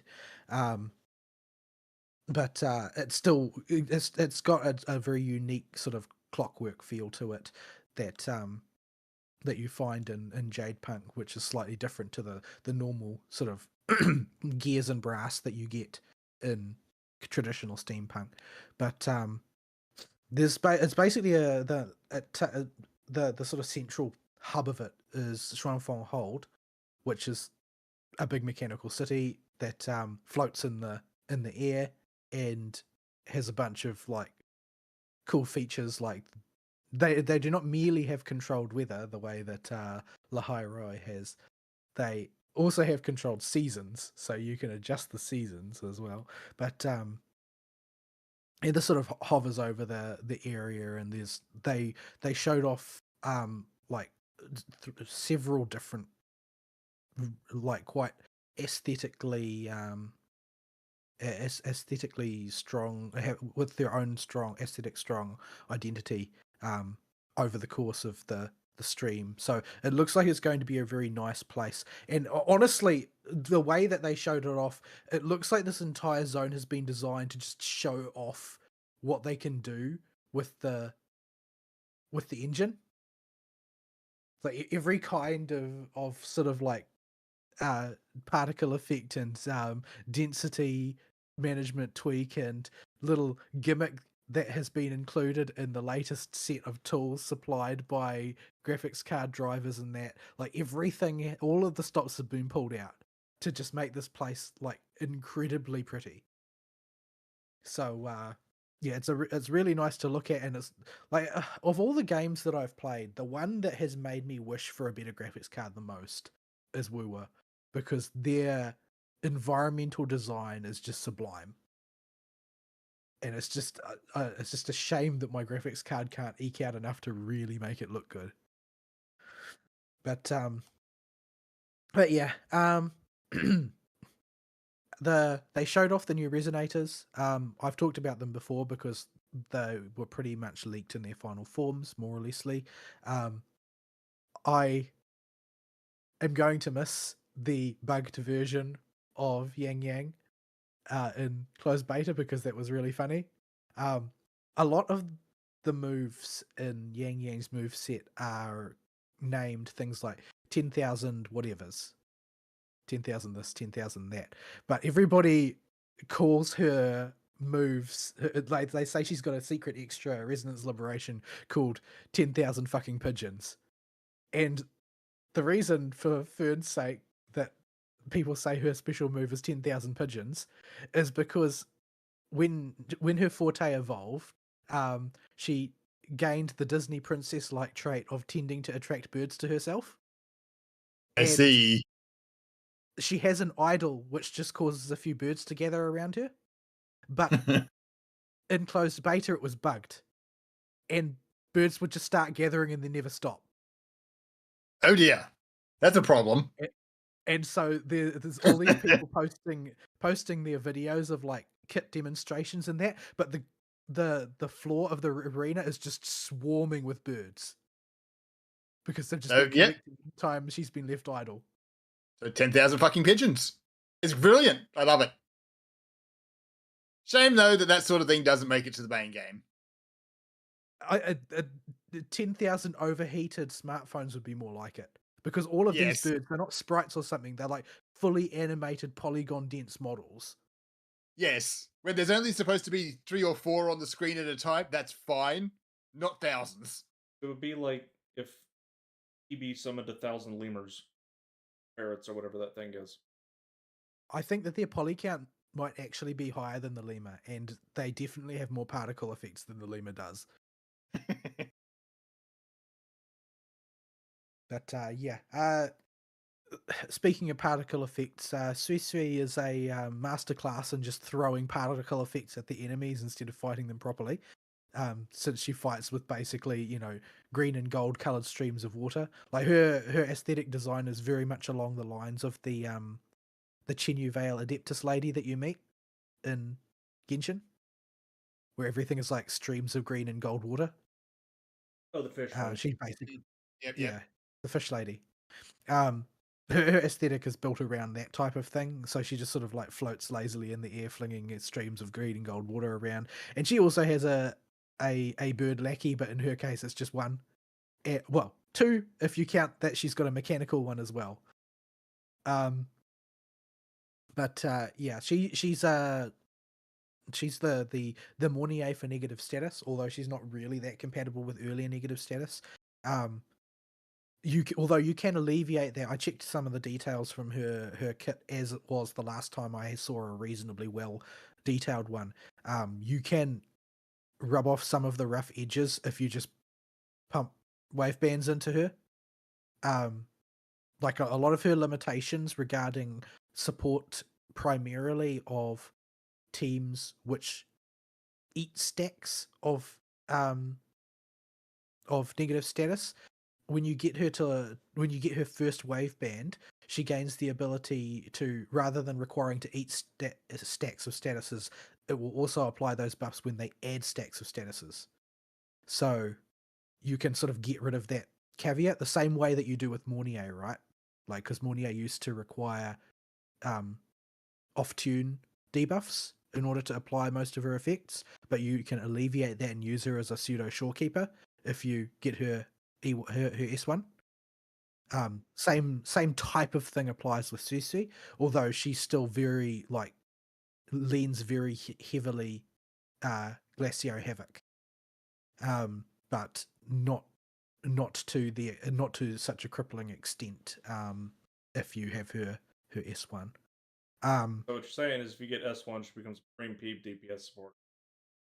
You see everybody as a Preem Peeb DPS support, so The potential, I guess the answer is yes. The potential is always there. I gotta be on the lookout. She's not going to add you any Spectrofrazzle stacks. There is no wave band that does that, I'm afraid. I know. She just adds Glacio Chafe stacks. But she does give attack bonuses, and plenty of them, if you have her E1 every time P decides to stick another stack on. Like, it's usable, but it's not optimal. Yeah, usable but not optimal was also how you would technically describe Mornier Linne. But look what Mornier Linne did for so many DPS characters. Yeah, genuine question on that regard, though. So just being silly. The Eve applies like 20 stacks. Well, I mean, it's not like it's just something that that stacks innumerably. It's not like that. It's just that you need to be like to up the buff. You needed to eat a stack of something before. Okay. And if you were just a debuff applier, you couldn't up stacks at all. So is it a stacking buff per debuff, or no? You need to trigger it by. Okay, so it's a buff that you need to. Well, I don't have a good copy of the latest version of her kit, because people they write out the whole kit in CBT1, and then there's just updates here and there from then on. And I don't have a very comprehensive version of the kit from, I think we're on CBT 3 or 4 at the moment.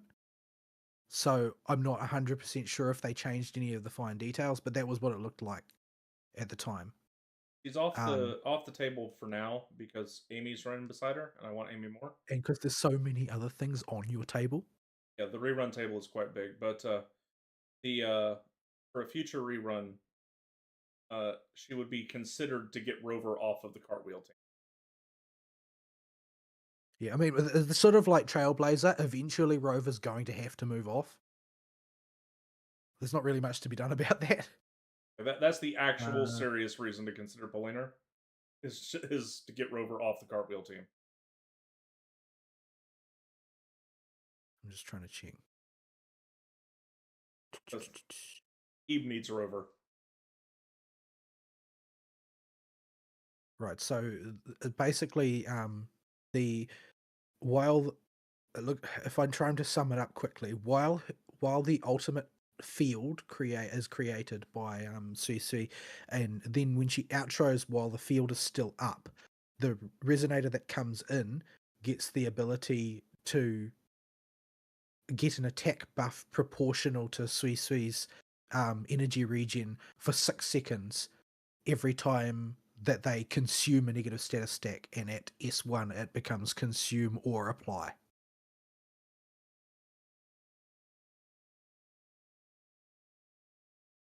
I have no idea if that fixes Zani. Zani does apply. But That's does the she thing. apply Spectrofrazzle? That's Because the it has thing. to be Spectrofrazzle. And if she doesn't apply Spectrofrazzle or do Spectrofrazzle type damage, then it's not going to work. She doesn't apply a lot, but I don't know if it gets applied as Burning Ember or if it gets applied as Frazzle and then converted. Even then, I don't know if it counts. Zani, why do you have to be so weird?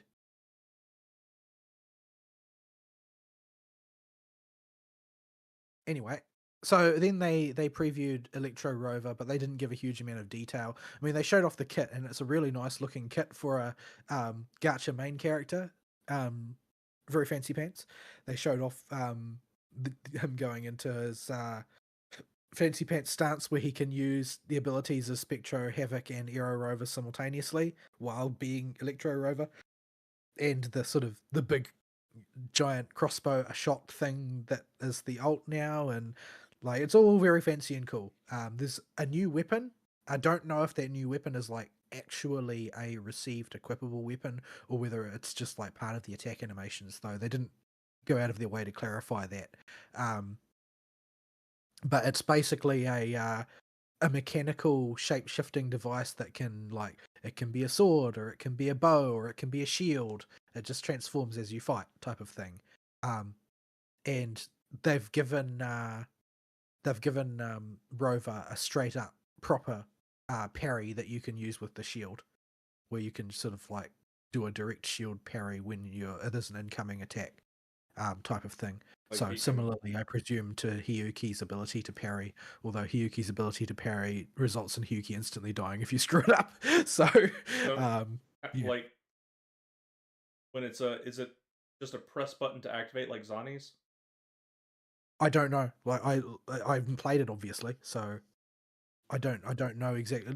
There are always way scantier details of new rovers in the CBT period than there are of new characters, new resonators that have not been, in the game up until this point. It's not very clear exactly what they'll do, exactly how it's deployed. If it's a hold and release the way Hiyuki's is, then I don't know how useful it will be, since that requires way more premeditation. Although I've seen people do incredibly insane things with Hiyuki's parry. So,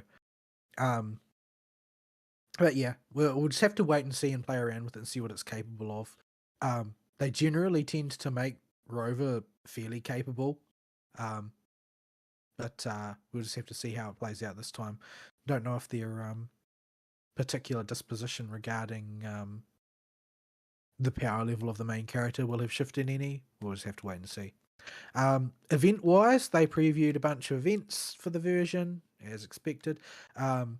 They're rerunning the whatchamacallit, Lament Recon, the Vampire Survivors game, with some new characters, etc. Virtual Crisis is back, but I don't remember which one that is, so don't ask me. The photography event is back because people really freaking like that one, much like they do in ZZZ. Like, people love taking photos of their characters. But all Lucilla havers can just do this. Their pictures. Why? He's Why you gonna do this? raise the bar. I guess. He certainly lowered something. Um, there's your usual Lolo logistics one. There's the new there's a new cycle of in-state matrix starting. And it's going to have Danya in the boss lineup, which I'm not looking forward to, since Danya can beat me black and blue because I never turn the sound on while I'm fighting her. They also previewed that they're going to have sort of like an event where Dungeon takes the lead as a major character. Poor Dungeon, who has not received any story of any kind at any point in the game's history up until now, despite having always been in the game. But she's finally going to get her day in the sun. Like, does the Septimont card event count as Calculator's character story? Maybe. But I mean, at least he got to appear briefly in Septimont, right? In the story. For one battle. I don't know if he said anything, but he did appear. He was technically present. But yeah, anyway, moving on, other things they previewed. They previewed the new summer outfits for Chisa and Lene, which is, your usual swimsuit fare. I don't know why they're so reluctant to just do like cool anime outfits instead of just relying on casual streetwear and swimsuits. But presumably they're just getting feedback that that's what people want. Like, people want to see more cheesecake. That's it. That's the only thing they care about. I mean, cheesecake's fine. It's the Not- casual. It's the casual wrong. outfits that bug me. Like who looks at that Mornier outfit and is like, yeah, that's a good idea. I want to buy that. I think the Zani one is significantly worse. Yeah, the Zani and the Mornier one are both like the epitome of why would you buy this? But the thing that confuses me is that the early ones were so much better. Yeah. Like, not even comparable. Like, even though they had worse technology back then, even though the poly count was lower, even though they had less experience doing outfit design, they're just better. Like, can you imagine like a cartwheel in a knight outfit? That'd be adorable. Yeah, that was rumored for a while, but it never happened. Doesn't mean that it's not still on the drawing board, because the rumor may have originated based on some concept art that somebody managed to lay their hands on. Like, the amount of sort of like technical expertise that has gone into Mornier's outfit is actually quite impressive. Like, there's a really skillful use of the combination of texture work, animation bones, polygon distribution. Like, it's actually a really good outfit from a technical perspective. It's just not very interesting. Yeah. The are they as autistic with the sound design though as our boys over at the ZZZ team? I don't think anybody is that autistic. But we need to sample nylon rubbing together and make sure the sound is authentic. Oh my goodness, my mailbox is completely stuffed with echoes. Oh, did you overcap? I did. I did indeed. And I thought that I had a lot more room than that. The answer is no, I did not have a lot more room than that. I am completely stuffed to the gills on echoes, and now I have to clean them out again. Where was I? Right, yeah. So they showed off the new outfits for those two characters, and then they discussed the banners, and the banners are going to be, in the first place is going to be Yang Yang running alongside, I've already forgotten. Who was it? Help me out here.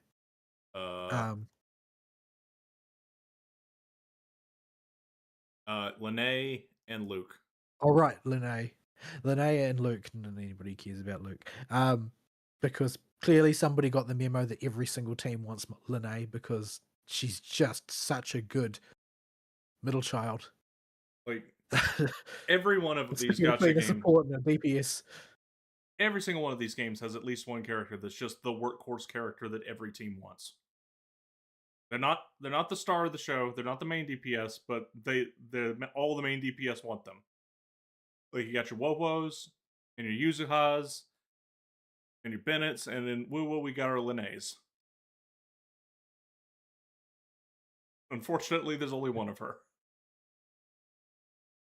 It's a serious tragedy. Anyway, the second part is going to be Suisu's banner running alongside Amith and alongside the Reverb Resonator Convene banner that they're putting out, which is 6 of the 1.x characters.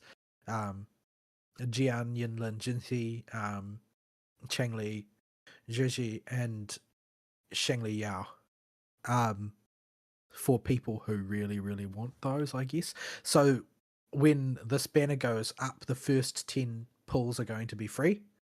It's just sort of, the first taste is free type of thing. And there's also going to be sort of like rebates for pulls on that banner, like they had for the Calliope banner. So a certain number of pulls, and they'll give you some free pulls. But none of these characters are characters that are like particularly relevant at the moment. They've all been, power crept in some way. Although it's not sort of strictly true for all of them. Like Shangli Yao became a lot more competitive when Linnae came out. Like he's perfectly usable alongside her because her buffs play directly into his strengths. So he's actually kind of relevant now for people who just want to play the bushy guy with the robot arm, I guess. Jian is just the local what's his name? Luke. Diluc. Yeah, he's just the beat stick. There are still people who make him work because skill is worth so much more in this game than it is in Genshin, but he still, just hits things with a stick. Yinlin is probably the character who's had it the worst, in the sense that she was not even that great when she came out. Her signature weapon, on the other hand, has a lot of fans. So, yeah, pity about her though. Jinxi is basically got a worse version of the curse that Carlotta had, where Carlotta was basically supported by Zhizhi and nobody else. And Jinxi is like that, except that she doesn't even have Zhizhi to help her. You could probably make her work with Linnae. Well, you can make everybody work with Linnae. I'm pretty sure that probably the people who are still playing Jinxi in the year of our Lord 2026 are still using Mornier Linnae to make her work, probably. But yeah, she's a very very old kit, without a lot of the sort of modern design conceits attached to it, and was basically never equipped with a full team. I think that of all of the characters on this list, Changli's probably the one people are going to pull for most likely, simply because people love to play her as a quick swap character, which is sort of part of why she kind of made a big divot in the meta design philosophy for Kuro, because she accidentally came out way more powerful than she was expected to be, and so her tenure in the top of the meta lasted a very, very long time, because basically Kuro underestimated how autistic their player base was, and assumed that people like me who play 1-2-3 style, where you rotate the characters one after the other in sequence, would be like 99.9999999% of the player base, and therefore it was irrelevant what anybody else did. But it turns out we're only about 99% of the player base. That 1% that are extremely noisy and post all the videos on YouTube, they are quick swap players. Yeah, and they play Changli and Zani. They're obsessed with playing Changli and Zani. It seems that Chisa is sort of like entering into that particular space as well, because she seems to just work really, really well with quick swap. And quick swap is not very accessible to normies because, like, for instance, Linnae straight up doesn't work in quick swap, is my understanding, and Linnae is a character that most normies like us depend on. So yeah, But yeah, I think that there are going to be a lot of people pulling for Changli. After all, she has the same voice actress as Tamamo from Fate and Valina from ZZZ, etc. in the Japanese dub. So she's got those vibes. And the latter two, like, Gigi's only good for Carlotta. So the people who want more wave bands on her for their S6 Carlotta will probably pull her, but I can't imagine who else would. Like, when I do my free 10 pull, I'll probably set the targeted resonator to her simply because she's the one that would actually have an impact on my account if I got her, but I'm not planning to go out of my way to get her because she's just not as strong as modern sub DPSs. It's probably just not worth the investment at this point. And of course, Shangli Yao's the Bushy Boy entry, which is still relevant. So yeah, lots and lots of people called for a banner like this during the anniversary, and they didn't get it, and they threw a fit. Now, if they complain about it, it was going to be very annoying because they asked for it, and they asked for it, and they asked for it, and they threw a tantrum when they didn't get it. Now they have it. So I think the biggest criticism that I've got for it is that I think that they should just make a permanent banner. Like, there's no point in trying to get FOMO out of these characters now. Camellia is still in jail because they didn't go up to the Black Shores on this banner. It's true. Poor Camellia, the least run character in the game, and it's not close. I don't even know if she had a rerun. Girlfriend has been in jail. They gave her out for free, but since she needs a weapon, well, no, when I say for free, I mean she was one of the pick tick options on that the spending event. Oh, the thing I got Shorekeeper. Yeah, I think everybody got Shorekeeper on because Shorekeeper was the best option by far because of Jinshi having no support and Camellia being in jail. But yeah.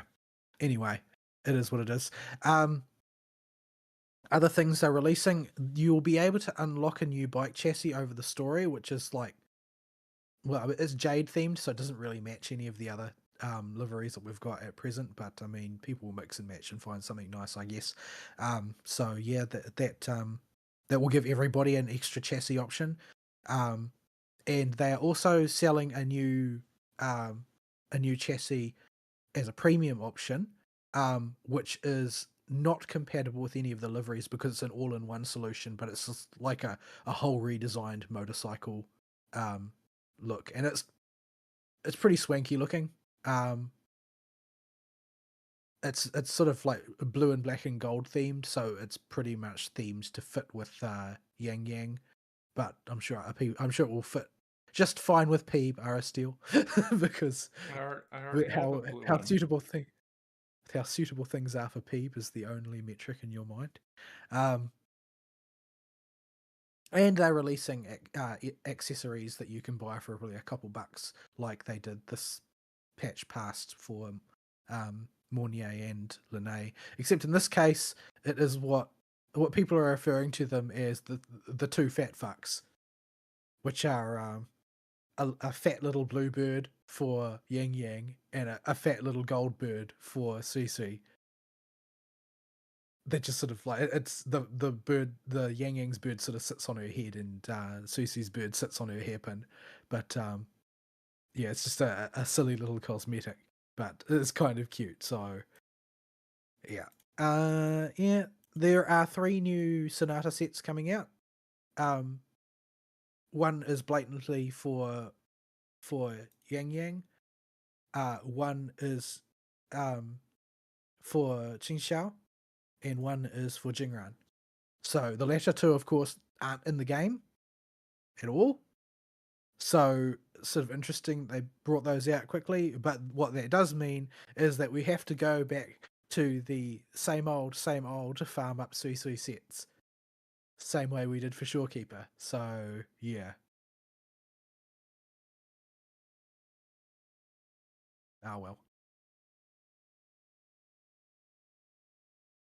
Although you could probably use Yang Yang's one for Sui Sui as well. I guess we'll have to see how that all fits together. I don't trust any of the early infographics on how to build characters, so I'll just wait and see what people say actually works on them. It's not like I can find that set in advance anyway. Other things that they are releasing, they are updating the guidebook again so that you don't have. I think that it's the way that it goes is that you don't have to go to the forgery domain or whatever to do the challenge. You can just do it from the menu.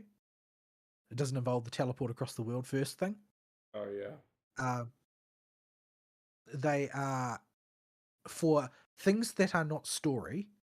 You can select the voice language pack on a character by character basis. So if you absolutely can't stand one of your resonators EN voice, you can switch it to the JP or the CN or the KR one instead, just for that character. Like let's say that the Japanese one, for instance, makes a really annoying noise when they use an ability that you use all the time, and you can't stand it. You could just switch that character's language off to a different language, so that you didn't have to hear it. Or you can just make sure Galbraina is always in English, so you can hear her sexy Russian accent. I don't think I'll do that because I don't particularly like Chimera. He's a yapper. That would be double funny if they let you swap the voices for pets. I would laugh. I don't think they'll do that. I haven't seen any evidence they haven't, but I don't think they will do that. I'm also not 100% convinced that Galbraina sounds Russian. I think she's one of the nationality is like one of them ex-Soviet states, whatever.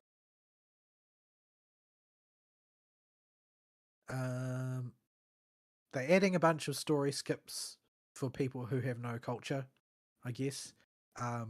They're like I mentioned before the show to you guys. They are increasing the compression and efficiency of the installed version of the client even more for the PC.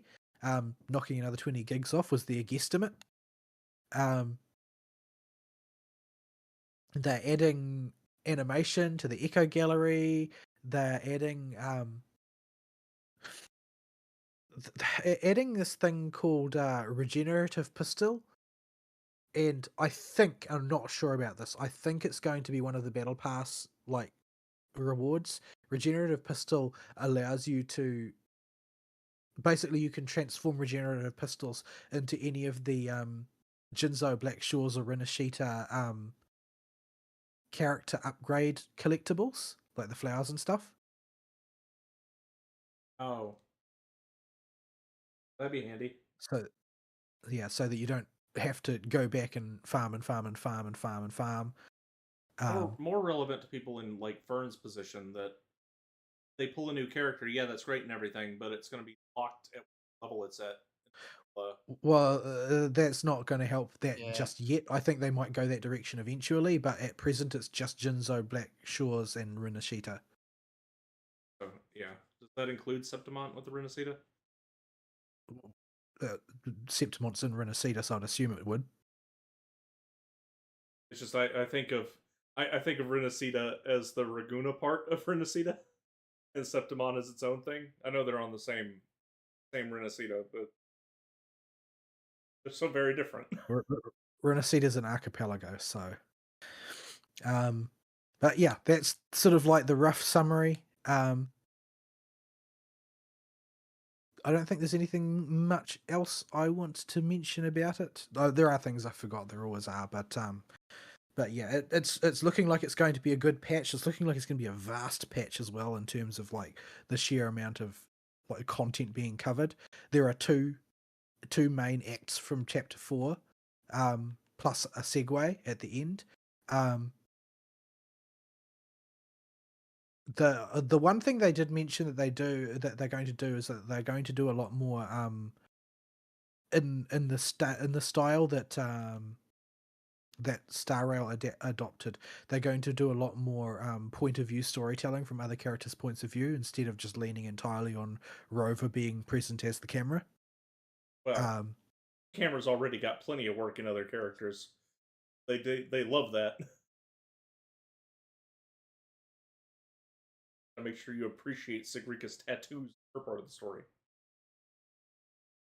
I see. Anyways, but yeah, I will leave it there. I do not have anything else that I would like to say on the topic. So it's over to you to talk about whatever bits and pieces of Gacha you wanted to, now that I've covered the sort of the broad strokes. There wasn't much Gacha this week. I was after finishing Ninja Gaiden Sigma 2 this week. I was hammered pretty hard by work. The rest of my week went mostly into single player, but last night I hummed and hawed about it for a bit. And basically I don't have very many anticipatory pull plans for HSR. Like we got 3 characters on the radar, and one of them's a maybe because we don't know anything about her. In fact, 2 of them we don't know anything about. In fact, all 3 of them we don't know anything about. But I want to get one of them for surezies because think of me. But the other 2 are still up in the air with SP Robin, depending on where she fits, and I like Robin. And Nilux, if she's another elation component that will fit in the team to make those teams able to be fielded more comfortably. But so I was like, well, I've got Jade stocked up because and I don't have any pull plans. So screw it. We'll just throw it at the pink woman, because the thing that holds the Goliath team back right now is still wants to run the Cyrene variant, but as everybody knows, Cyrene without E2 or Mindscape 2, that engine's starting cold. And you need to rev that thing up somehow, and it takes a while at E0. Like, we're talking multiple cycles to get that engine turned over. E2 greatly expedites this. It cuts the cold start time in half if you're not doing a remembrance team, and practically shuts it off and lets you go straight to hot if you have a full remembrance team. So for those that don't know the way her mechanics work, basically she has 24 pips she can hold, and you need to get her to 24 pips by having Memo Sprites attack or Chrysosaur's attack, or do something on their turn to get 1 pip. And on her turn, she can use her skill to get 2 pips. So it takes quite a while to get this engine to turn over. And she starts with more pips the more remembrance Chrysosaur's characters you have on your team.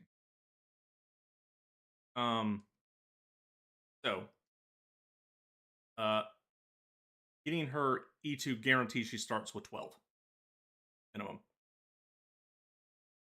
And this makes her way, way more flexible and easy to use. So, like, okay, screw it. I don't really care if I run out of Jade and can't get somebody in Star Rail right now. I'm not super invested in the game, and I'm convinced that is the entire reason what happened. Because You managed to tamp down your level of care enough that the desire sense didn't sense you coming. Yeah, because I just didn't really care how it went. I got 2 Cyrenes and 70 pulls.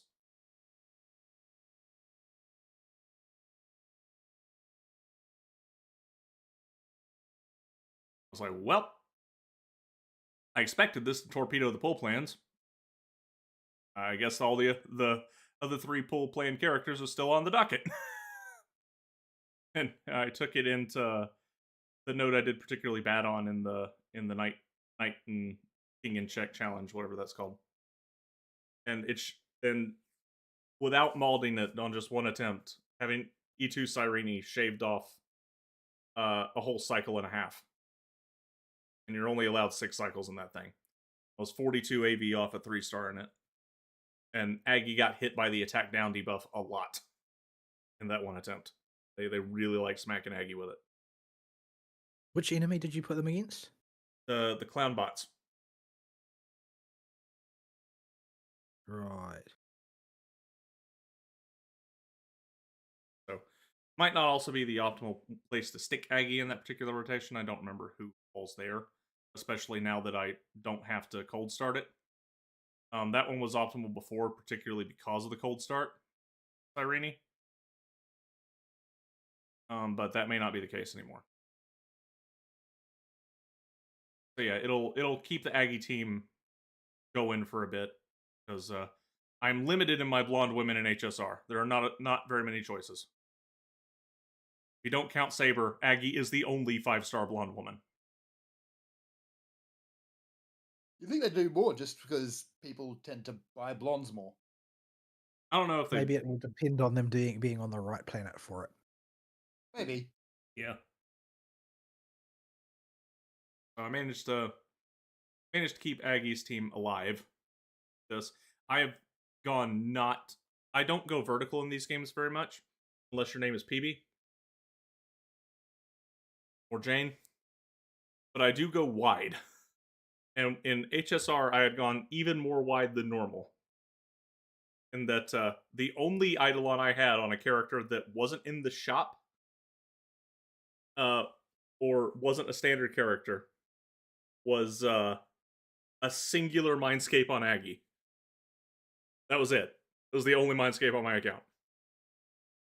I cooled off substantially on building wide in the second half of Amphorius because it just didn't seem to be benefiting me very much, and so that's why I sort of pivoted away from continuing to build Remembrance and pivoted away from continuing to build Erudition. Turned out to be a relatively good idea, and went hard on Super Break, even though Super Break was an older team, but because I had more pieces for it, and that has paid off. Like verticality has paid off quite a bit. You still need to have breadth because not having breadth is just going to screw you over when you don't have anything on shell.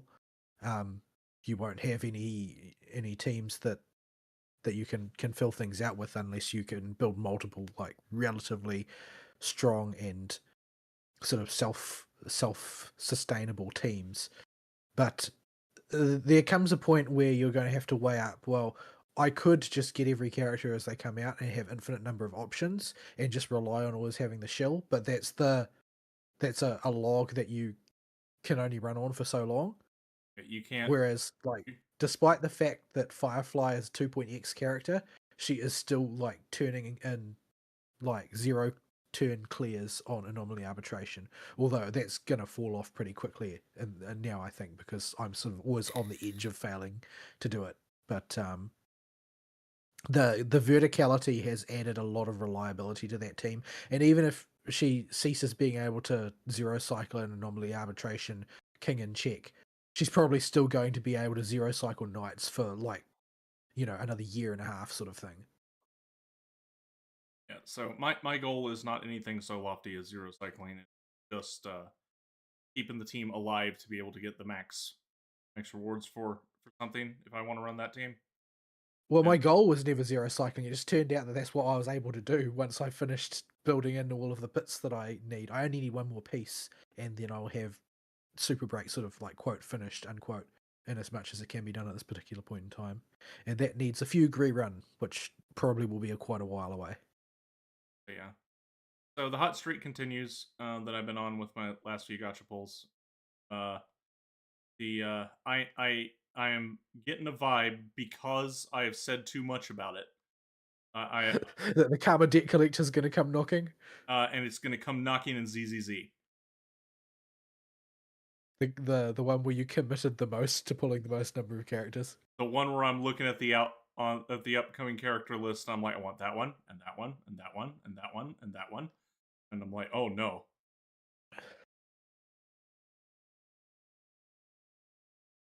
I'd already resigned myself to the wallet not surviving the upcoming ZZZ banners. I'm almost certainly going to crack it, but I'm starting to think it might be even worse than I thought after the hot streak's been going as long as it has.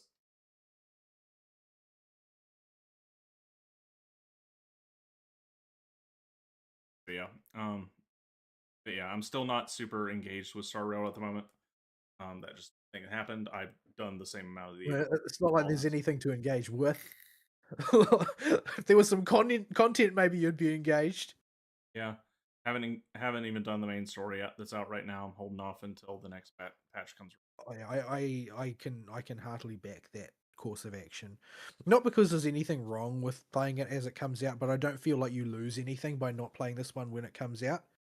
In fact, I think there's probably on balance a slightly better idea.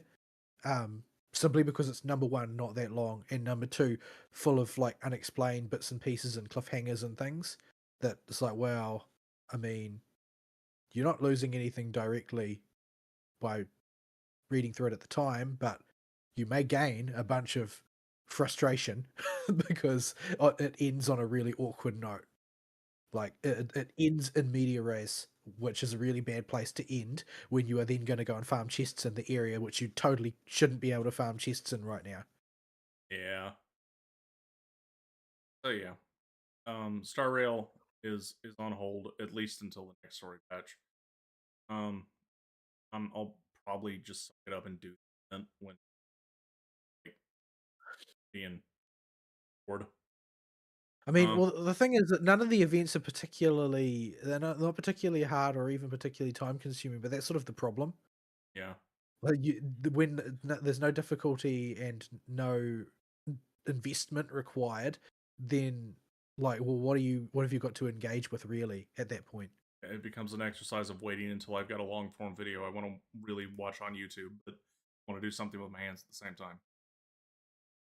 Also, there's a bunch of like new lore stuff released on the YouTube channel. Don't watch any of it; it's all spoilers for you. ZZZ, however, I'm cooked. Screwed. I want to pull everybody. All the new characters look good. I want the new pink woman.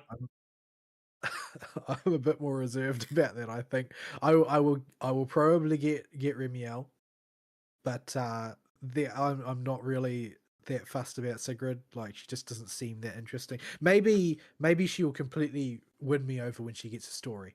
It does happen sometimes. But I'm just not that interested in her kit. It doesn't seem very engaging to me, and it doesn't really wow me with its style or its flair or anything like that. I mean, there's nothing wrong with it, but it's just not that interesting to me. Blonde There's a girl bunch with of best characters hairstyle. that All that I'm sort of matters. like I'm more interested in Claret and Phoenix and Storyteller and those ones. Like, don't know how far away they are. Yeah. And of course, it's anybody's guess how they'll implement Sunbringer.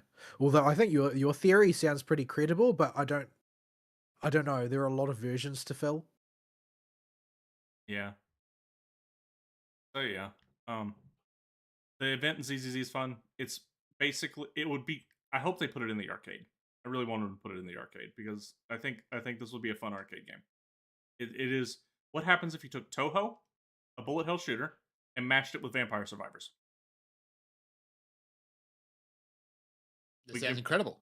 we give it the level up system and the character selection of Vampire Survivors, and the RNG items, and we make it a bullet hell. But instead of being omnidirectional movement, we make it a shmup like Toho. Or Ikaruga, pick your bullet hell.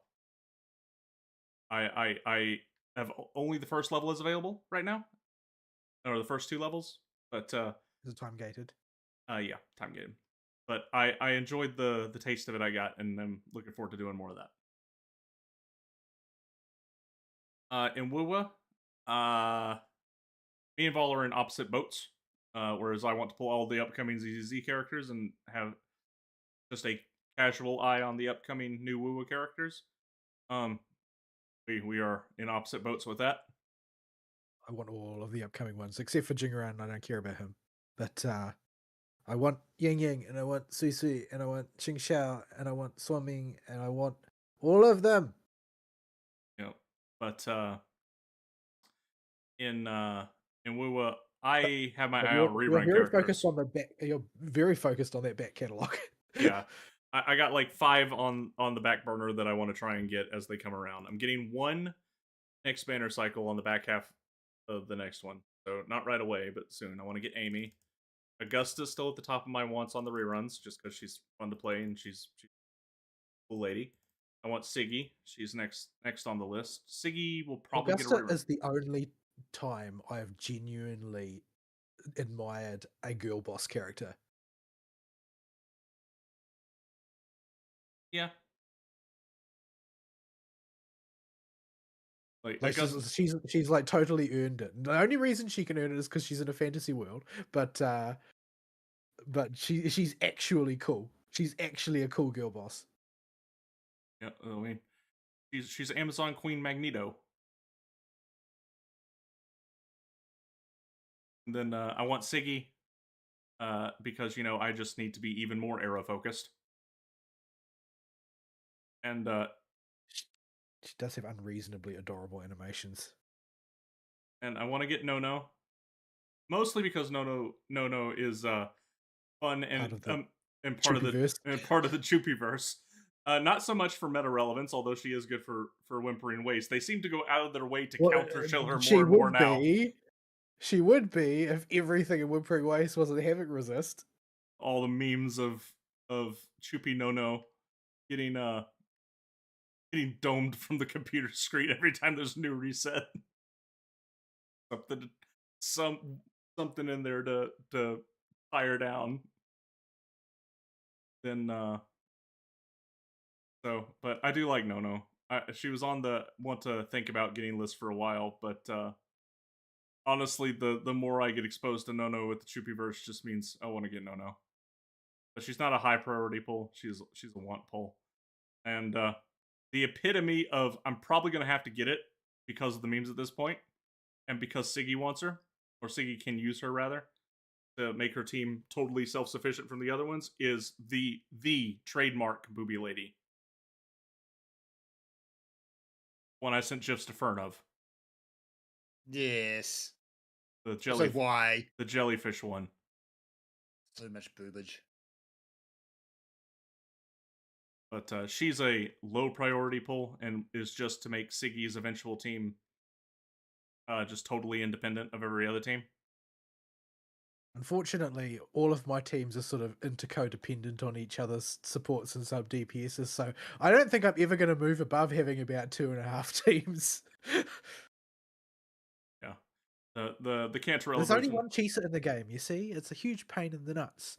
But one of the things that I didn't mention that they're doing in the next patch is they're giving Chisa an extra vigor point in Instate Matrix.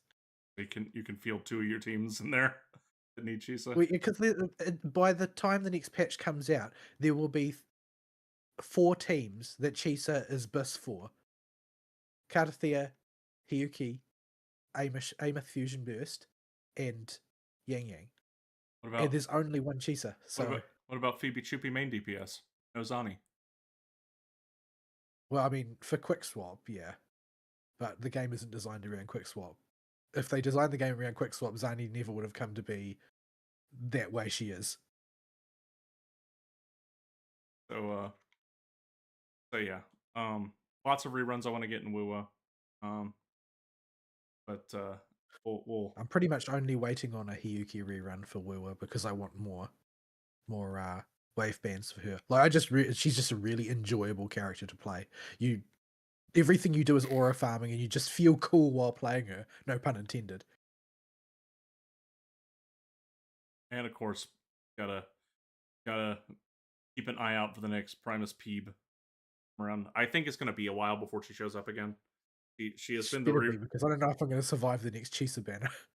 As the urge to S6 her is so strong because I spend like probably 75% of the time that I spend playing Wuwa, I'm playing Chisa directly. yeah. Like she's just my favorite to play and incredibly flexible for all purpose, just playing around in the world. Peeb is a great on-world character, but Peeb is not a flexible character in terms of her team builds at all. Yes, but she can fly, so yeah, she does do that. I literally think of distance in Wuwa in terms of a measurement of Peeb air dashes. Peeb is the card captor. So yeah, that's all that's going on in Gacha for me. Not nothing really bad. So yeah.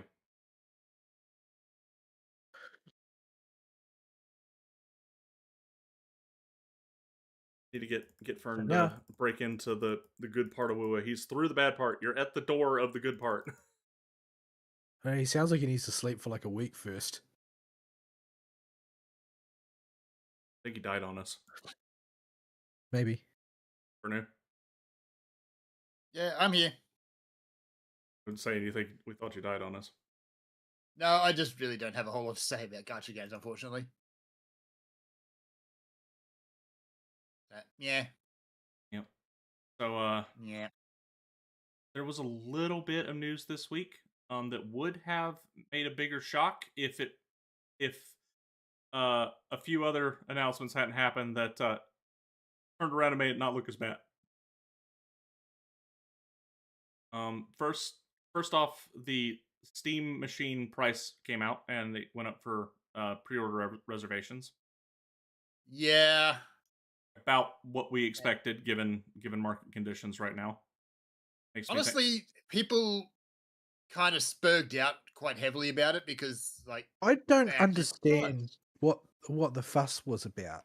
Like the the the thing that sort of like confused me the most about the whole Steam thing was the number of people who kept saying, "Look at me, I can make a computer that is as good or better for cheaper or the same price or whatever." But the thing is that they just, to my eye, they were just categorically wrong in every case. Like Yes. the point of the Steam machine is that it's a 6-inch cube that makes no sound. Do they have any idea how much engineering work needs to go into that? Yeah. Like, Never- yes, you could build a computer of equivalent power, but it's going to be a big box. Never mind that the thing is designed to be, for the less technically savvy that aren't going to know how to do what you just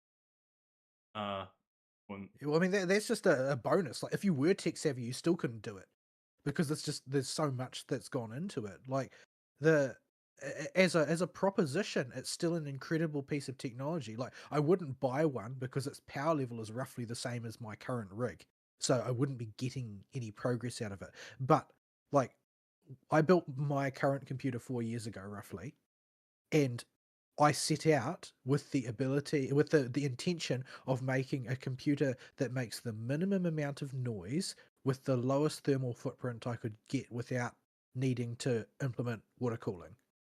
So I did the same thing, and it was a huge pain, and it still keeps making noise on me because every Oh, time yeah. the graphics card spins up, there's so much coil whine that none of my noise suppressors can keep it out. Like, it's it's really hard to do in practice. yeah. Yeah. But the price point news of the Steam Deck, while people were spurging out about it, I noticed it got tamped down pretty quick when Xbox came out and announced a price raise on all their consoles now too. Again. Well, I mean, the current Yeah. generation Xbox console's no good anyway, so who cares? I mean, there's really no point to buying it, honestly. I'd rather buy a Even PC. Microsoft doesn't support it. Yeah, Microsoft, I think, has given up.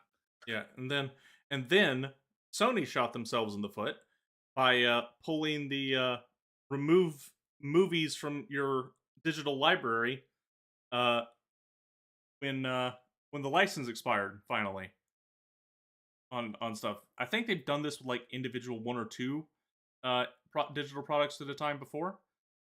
Yeah, they've done it here and there. But this was like 200 movies at Sometimes on once. purpose. Sometimes it was actually just misunderstandings and bugs and things. Like, not every time that they reported to have done it did they actually do it on purpose. Yeah. But this was 200 movies at once because of a license expiring. I don't know which license it was off the top of my head. But Sony and Microsoft both doing these things seem to have just immediately killed the news of the Steam Deck's price point. Yeah, like getting the Steam box for 750, which was going to be the original estimated price, would have been nice, but not in the current climate. It just was not going to happen. I think that there's that a lot of people came out to click farm over the Steam machine, but I think that they're being quiet now because they know that they're actually on the wrong side of the argument. Because the point of the Steam machine, in my mind, was never about the hardware. It was about instantiating in the gaming space Steam OS as a standard PC OS, so that we Yes. can begin our journey away from the shithole of Windows. I am Now, waiting for the- Linux to be much more accessible. I mean, the problem at present is that Steam OS doesn't support any NVIDIA cards, and it doesn't support any Intel cards, just supports AMD's cards. But that's, just the way things are for now. Yeah, the more devices that use SteamOS, or it penetrates into the global market, the more support it's going to get. The easier it'll be for customer or companies to justify support. Yeah. Yeah, the People thing are is, looking for an alternative. the reason why I'm grinding my teeth together over it, though, is because I'm in a big hurry, because we need to get there before Gabe dies. Yes. He's apparently So doing. if we don't, He's doing if we healthy don't now. establish, yeah, well, I mean, even if that's the case, we don't know how long it's going to take, right? Because everybody's going to try and keep Steam OS out. Like what needs to happen is it needs to have established a position as the de facto standard, the way Steam itself did as a launcher platform and an online marketplace for games. Like, you need to have that level of penetration where it's just assumed that every gamer on PC has Steam on their computer. They just do. And they've reached that level of penetration that even if you're like, GOG or the EA store, or heaven forbid Uplay, you're never going to be a meaningful presence compared to the juggernaut that is Steam.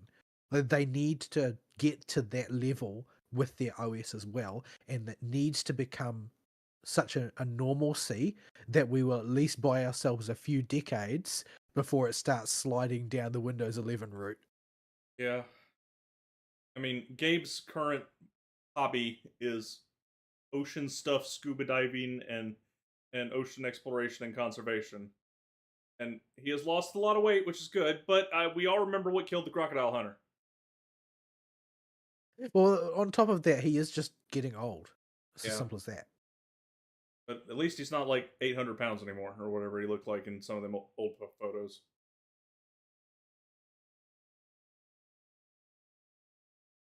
I'm trying to send Gabe positive vibes through the ether here.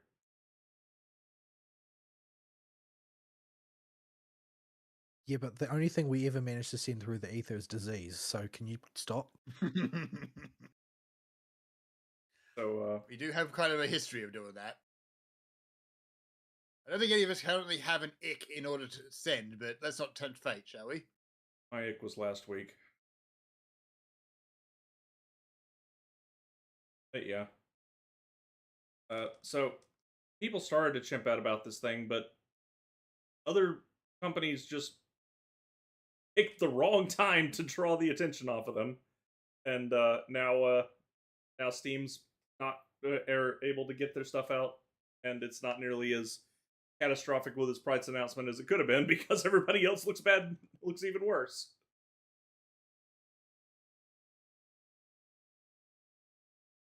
So yeah, that's the only news I saw this week that was worth talking about. I don't know if y'all had anything else. No, I really don't.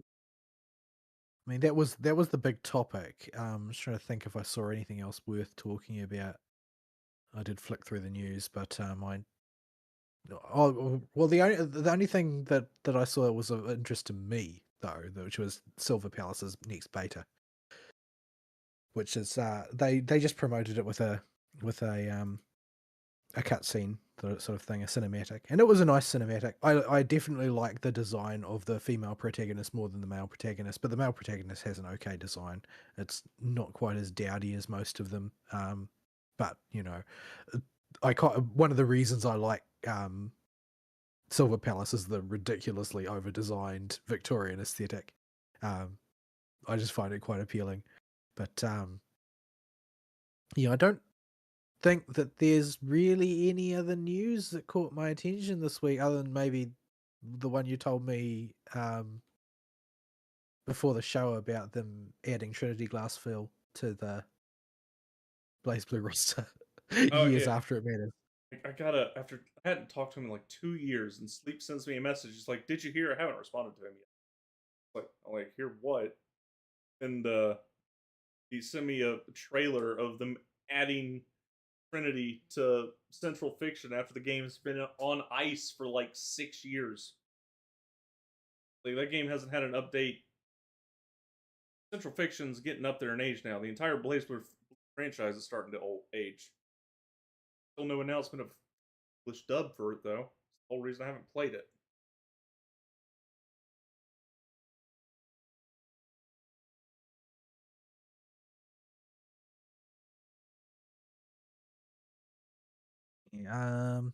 I suppose were a few bits and pieces that caught my eye because of Honkai Nexus Anima moving into the next beta phase, and I suppose the only notable thing really was that Kiana Castellana has never had a voice actor in English before, because English was a language they never did for Honkai Impact Third, but they are doing English for Honkai Nexus Anima, so she is going to get a voice actress now.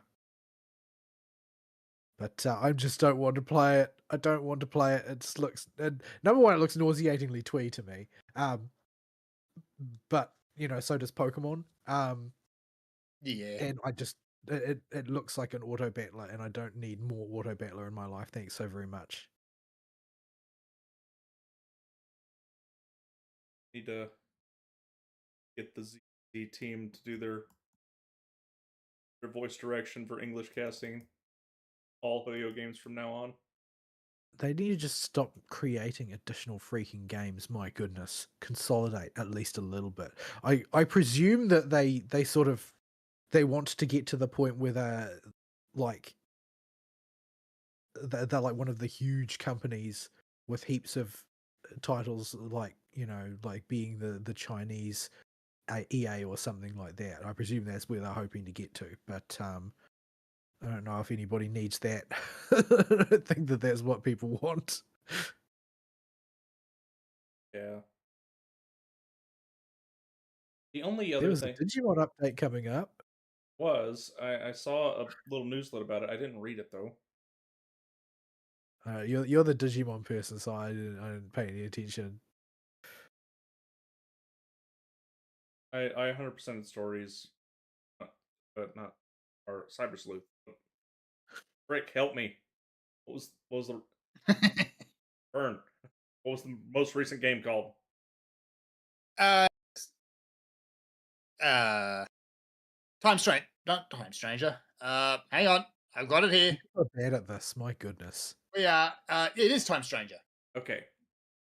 Yeah, I'm about to say that sounded right. They are still putting out content for that, by the way. Yeah. So I got a little newslet alert from that, but I haven't checked it out yet. Yeah. I did see one little news as well for Monster Hunter Stories 3, where they're putting out an expansion pack, which contains Navaroo. So they've ruined it. Nobody asked for this. Nobody wanted this. Apparently he's also over 200 years old now, so that's a thing. What? I don't know. I think someone on Capcom has been drinking heavily again. As they seem to do a lot. They do that, but that's when they make their best stuff. Sometimes. This is where you make earworms for Aristeel's automatic YouTube feed. Yeah. The only other thing I did see is my YouTube did get flooded up with memes again, because apparently Digimon did kill another Leomon. Of course they did. Hello. It's kind of what he do. Like, there are some things that are running jokes, and then there are traditions. Just can't break, or it stop, or it loses a part of its essence. Leomon surviving would be killing a part of Digimon that you can't afford to lose. Only one has survived?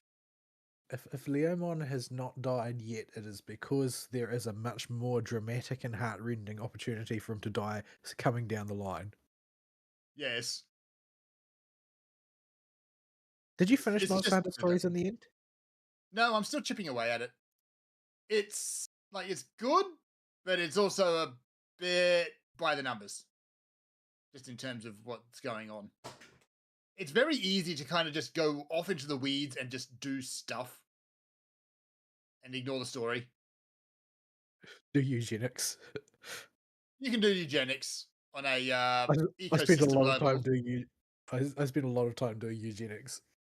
Yeah. So yeah, there's a lot of just faff you can engage in, which is good, but it's also terrible for moving the storyline. And also, character who died is not dead, and nobody is surprised. They didn't really give him a whole lot of time to stay dead, though, so I'm not going to call that a spoiler.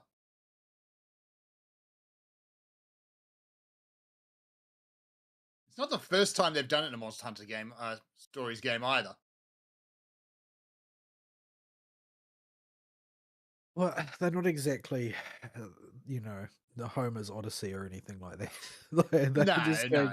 they're just gonna do what works. Like, I think that they've just got their habits and they'll run in them the same way that the Monster Hunter mainline ones do. The Monster Hunter stories. When I say Monster Hunter stories, I mean the mainline game stories are pretty much the same every single time.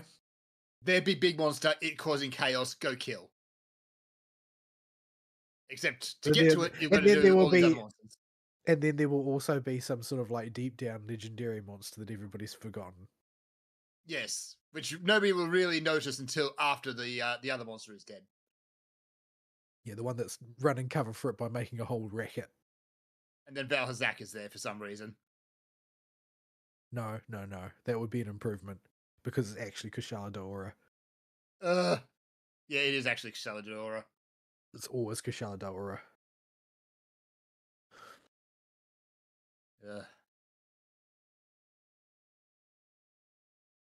Ugh. Let's see. Is there any news? Can I grab any more news? I haven't exactly checked in detail. No, everybody's got the same news stories. I'm pretty sure that every website is the same. They just put the same stories up in the same order.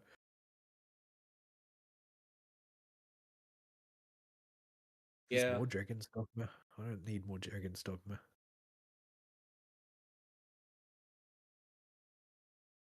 Any content released for Dragon's Dogma now is done without Itsuno. I mean, most of the team I think is still the same. They didn't like have a mass quit.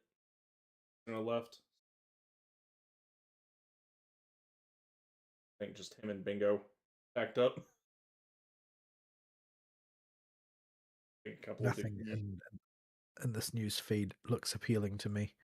I mean, the news that I was watching this morning, when I was or lunchtime anyway, was all about Micron's financials, and boy, it's despairing stuff. So for those that don't know, there are 3 DRAM chip manufacturers in the world that matter, being Samsung, Hynix, and Micron, and all of them have basically pulled away from the consumer market. Micron, in particular, supplied their chips for their own in-house RAM brand, which was Crucial. If anybody remembers Crucial, they were usually the budget option because, well, it was the chip manufacturer's pet brand. So, there's less middlemen. So it was always a good budget option, and oftentimes the chips were just the same as what you would get from somebody like G-Skill or whoever. But they released their financials, and it's pretty apocalyptic for the consumer market, to be honest. Their year-over-year revenues is up like 340% or something, and their whatchamacallit, their gross margin on consumer RAM chips is at like 87%, compared to like 2 years ago, it was 15%. Which mean this basically like gross margin is basically like once you factor in the costs associated with making it, not counting the operating things like expenses for selling and R&D and depreciation. If you leave all those things aside, gross margin is basically what does it cost to make versus what money are you bringing in as revenues for it. And so they've gone from 15% to 87% for the consumer market RAM,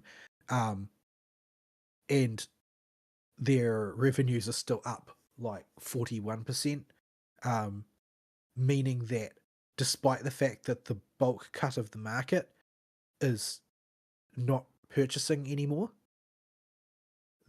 they're still increasing the amount of money they're bringing in, which means that they've got room to raise the price some more. Basically, what they said in their report was that they're still seeing quite strong performance from the sort of the luxury flagship items, so they're just going to focus all on their commercial work on the consumer market. So basically, only rich people will be able to afford RAM. Yeah, when you brought it up, because it's been about 4 years, because we built our PCs close at the same time. Like, normally this would be when I'd be looking for an upgrade, but I was going to hold off because of the prices. I'm thinking, like, sometime before August,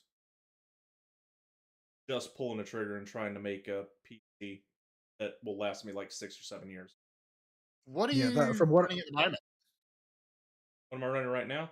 The bottleneck right Yeah. now is two things. It's my CPU, while not ancient and not a bad CPU, is quite a bit behind.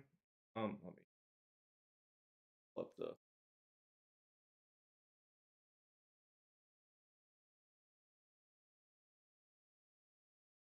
It's a Ryzen 5 5600X. That's not a bad. That's actually better than my CPU. Yeah, that's not bad. But 3-4 more years, it's going to start showing its age a bit. It's going to start struggling. Yeah. Yeah, I mean, I'm running a 4070 Ti Super graphics card. Fine. Yep. There's nothing wrong. I don't even with know it. why you would replace that. You're not going to get a performance uplift worthwhile to replace that. No. No, Not unless you're spending in the excess of like 2,000 US. Yeah, no, not worried about that part. That'll either get recycled or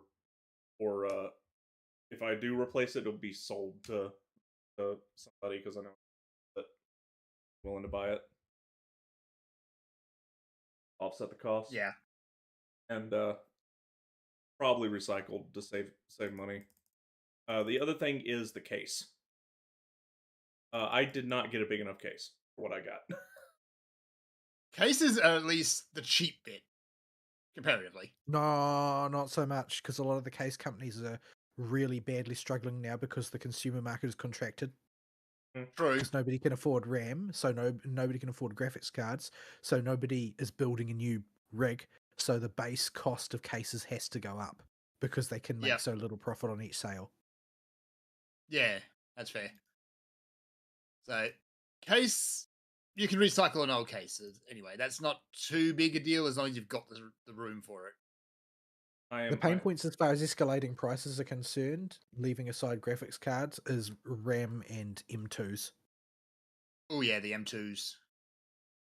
Based on Micron's reporting, their revenues for M2s have gone up even more proportionally than their RAM has. Yeah, and I'm expecting another major price spike within the next 4 or 5 months. The way As things currently go, the major companies are basically reporting that they're planning to hold the car on the road. They're not planning to see anything change. They're going to ride this all the way to the bitter end because they're just making huge amounts of money. Like I said, that their revenues are up about 340 odd % year over year. If you look at specifically the data center segment of the market, their revenues are up well over 600%. I mean, how would you feel, RS Steel, if your revenues went up 600%? I could fire the opossum. I could just hand him a lump of cash and say, "Go retire for realsies. Go away." Just go away. Yeah, it's gotten really bad that companies who like make like completed package RAM kits, like people like G Skill and that some of those companies of that size that make those consumer market RAM packages, that not, as opposed to the companies like Micron that just make the chips on them, they have to actually take out loans to replace stock that they sell because the prices are escalating so fast.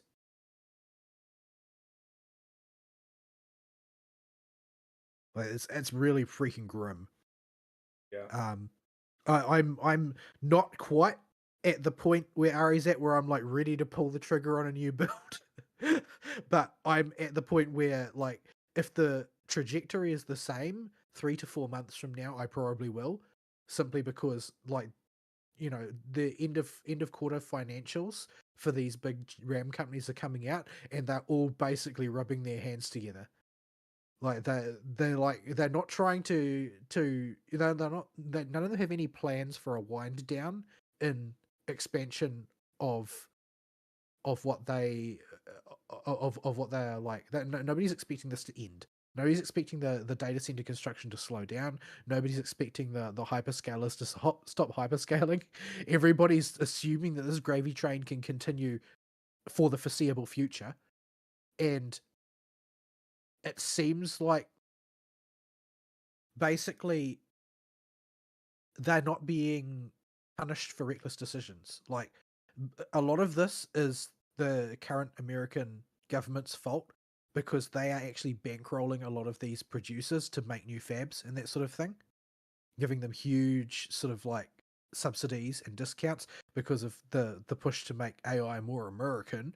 But what they're actually basically doing is allowing the RAM manufacturers to double dip by taking the taxpayers' money and then charging them extra for the RAM. So it's the RAM market is a cartel, which is very like, this is corporatism at its worst. This is a demonstration of why you don't want the government involved in big business, because they're just going to end up burning their people when they think they're doing something good for national security. It's simply going to come out of their own people's pocket. And it really has become a cartel. I mean, it's been a cartel before. The RAM cartel thing actually happened some years ago, a couple of decades ago or something, I think. Don't remember the story very clearly, but I do remember that Micron got a get out of jail free card for some deal that they did, so that they didn't get stung by it. But the interviews with the Steam machine guys, the Steambox guys, are like, basically they say that the RAM manufacturers, they come to them every month and they say, here's how much you can buy, here's how much you're going to pay, you'll take it or we'll never talk to you again.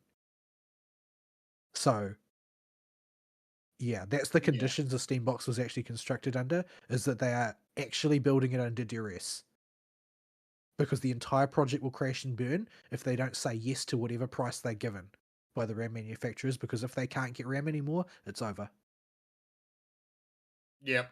But This is the current situation. This is the market that exists in the year of our Lord 2026. So there's no clear signs that it's going to cool down anytime in the near future. There's no clear disruptors. The only thing that could really disrupt the current environment is if somebody fabulously wealthy, or, for that matter, the Chinese government, just decide, no, we're going to lay down money to set up fabrication and just seize the consumer market and make it ours, so that we've got their loyalty forever, sort of thing. It's a possibility. They could do it.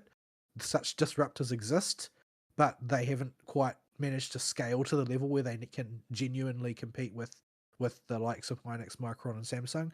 But that's about the only way out of this particular crisis, because the whole graphics card thing is never going away. Like, there's nobody who is in a position to genuinely challenge Nvidia. Like, Intel's like 10 years away from being in that position, and they're suffering from the same issues as everybody else. So So yeah. Basically what I'm looking at for mine is new CPU, new motherboard, new case, and Yeah. maybe a singular new M2 drive. Um, and either directly transplant the parts that were not mentioned from the old computer into the new one, or I know a few people that are interested in buying parts or the entire computer, or would be right now for my current computer. And if I can ring them for like $800 to $1,000 to knock that off the top of the cost of everything, to basically nullify the cost of the graphics card, consider selling it to them and just go all new. Yeah. And just build something that'll last for 6 to 8 years, because this current situation does not appear that it's going to get any better anytime soon. Yeah. Your yeah, well, current the thing is, system will last, so you're I okay for a don't while. think it's going to be hard to get a good number of years out of the next build. Like I think the next build, it could be a 10-year build the way things currently are, simply because consumer tech is dead in the water. Mhm. Like the development has ground to a halt. Yeah. If you look at like systematic uplift generation over generation between 30 RTX 30 series and RTX 50 series, it's pretty freaking dismal compared to the generations prior. Like, you're not looking at a huge amount of uplift at all. Like, to get a single generation's uplift is taking 2 generations now, and it's probably only going to get longer as Nvidia cares less and less and less about the consumer market. Speed of RAM has never been a huge deal for most consumers, but all of the RAM is going to be optimized for data centers anyway, so it's going to have even less of an effect on the consumer end of the market. The CPU development is not really going anywhere. They're focused mainly on miniaturization for applications like the Steam Deck and its competitors these days, while the cores are still going up. If you look at what Intel presented in their keynote at Computex, it was just Xeon chips for data centers and servers and things. Like, they didn't mention their consumer cores at all. So if you were to build like a state of the art PC tomorrow, barring any strange perturbations in the current situation, like if the trajectory were to continue, you're definitely going to get 6 years out of it. I don't think anything is going to move. The question is whether or not it is currently worth doing it, because if your current machine isn't actually at the end of its life yet, because the demands coming in from like new games and so on are going to drop, because people make games for people to play, and the market's ability to play games has stopped increasing. Like, there's no point in putting fancier technology. Like, there's no point in bringing out the next COD Blops that needs a 5090 if nobody has a 5090, right? So the people are just going to have to become more efficient. Like, nobody's going to be able to afford more than 32 gigabytes of RAM. So you're going to have to deal with 32 gigabytes of RAM. Nobody's going to be able to afford graphics cards. Like, the industry standard for graphics cards, everybody expected it to be moving from 16 to 32 in about the current time frame, but instead it moved from 8 to 12, and it's basically frozen there because nobody can afford more RAM.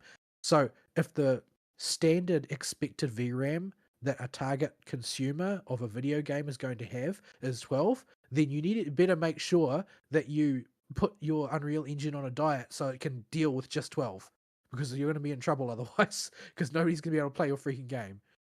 Yep. So yeah, I think that the lifespan is generally going to go up on your consumer rig, simply because the market as a whole is going to be advancing in computation power more slowly.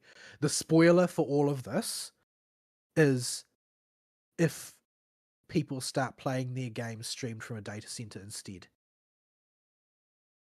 That's going to be the spoiler. Like, if that tech manages to break out, the logic is going to be, well, only the poors use local PCs anyway.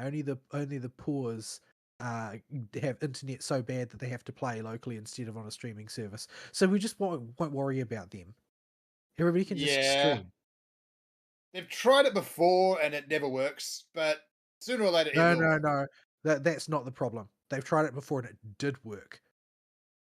It did work. The only reason it didn't stick was because of legal issues.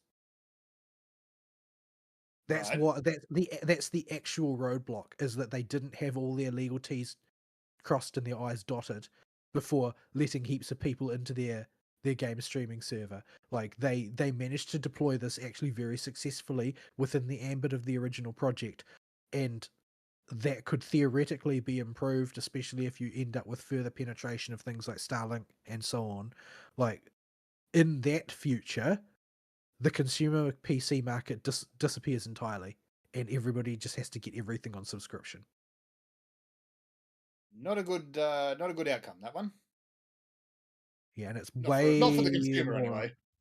way more probable than you might think. Like, I am on the social medias, and I am, for worse or for worstest, plugged into the Eh. gacha space, and a lot of them don't play on their own device. They play on a server somewhere, and they subscribe to it through someone like Nvidia. Ugh. It's like normative in a lot of places. We don't see it so much because we grew out of the consumer PC market. All of us built our own PCs and have throughout our lives to play our video games on. There are people who have never even thought about it because they just subscribe Yeah. to a service I and they live in an play it on area where such a their. service is not remotely even viable. Yeah, well, there are a bunch of places, but if the population density is all in the big cities, who cares? Yeah. Because you're just trying to get the 80-20 solution to make the most amount of money, right?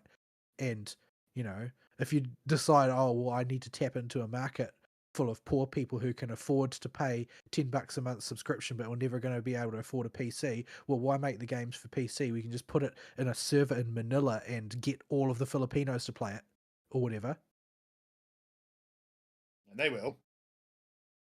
Like that, that's what you can do now. Like this is the model that they're going to want because they've got so much control in that situation. The consumer enthusiast PC market was always hated by large business because it was absolutely under the end user's control.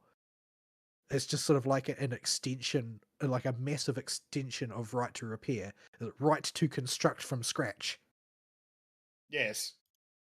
And manufacturers hate right to repair.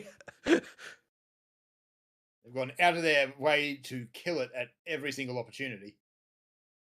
So yeah, like if the basically we're in a situation where if on the current trajectory everybody's got to get going while the going's still good, because the whole scenario as we know it, as we have known it throughout our lives, where you build your computer and you play your games on it, that could just evaporate any day now, sort of thing. It would just be decided not to be, commercially viable by somebody, and then that decision get propagated throughout all of the large money controllers, and then that will be it. That'll be it. So yeah, there's definitely wisdom in building a new rig while you can. So I think that the situation is that everybody in our sort of income bracket, where we are not money is no object rich, but we can afford to pull the trigger. Like, we're all playing chicken at this point. Like, do we pull it too soon? Do we pull it too late? Do we pull it just right? And just, knuckle down and build a whole new rig or whatever?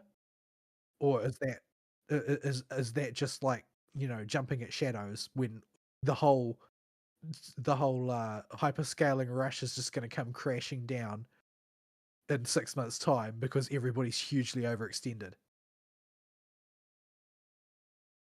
It is a gamble, no matter what path you take. Like, inaction is still playing on this gamble. because no PC lasts forever. So I'm thinking about it because right now I have the option to sell part or all of the old PC, offset the there are plenty of people that are looking at me like, yeah, I would buy your computer. Yeah, I on the other hand would have to take the whole hit on the chin, and I need to take it at a time where I don't have a glass jaw.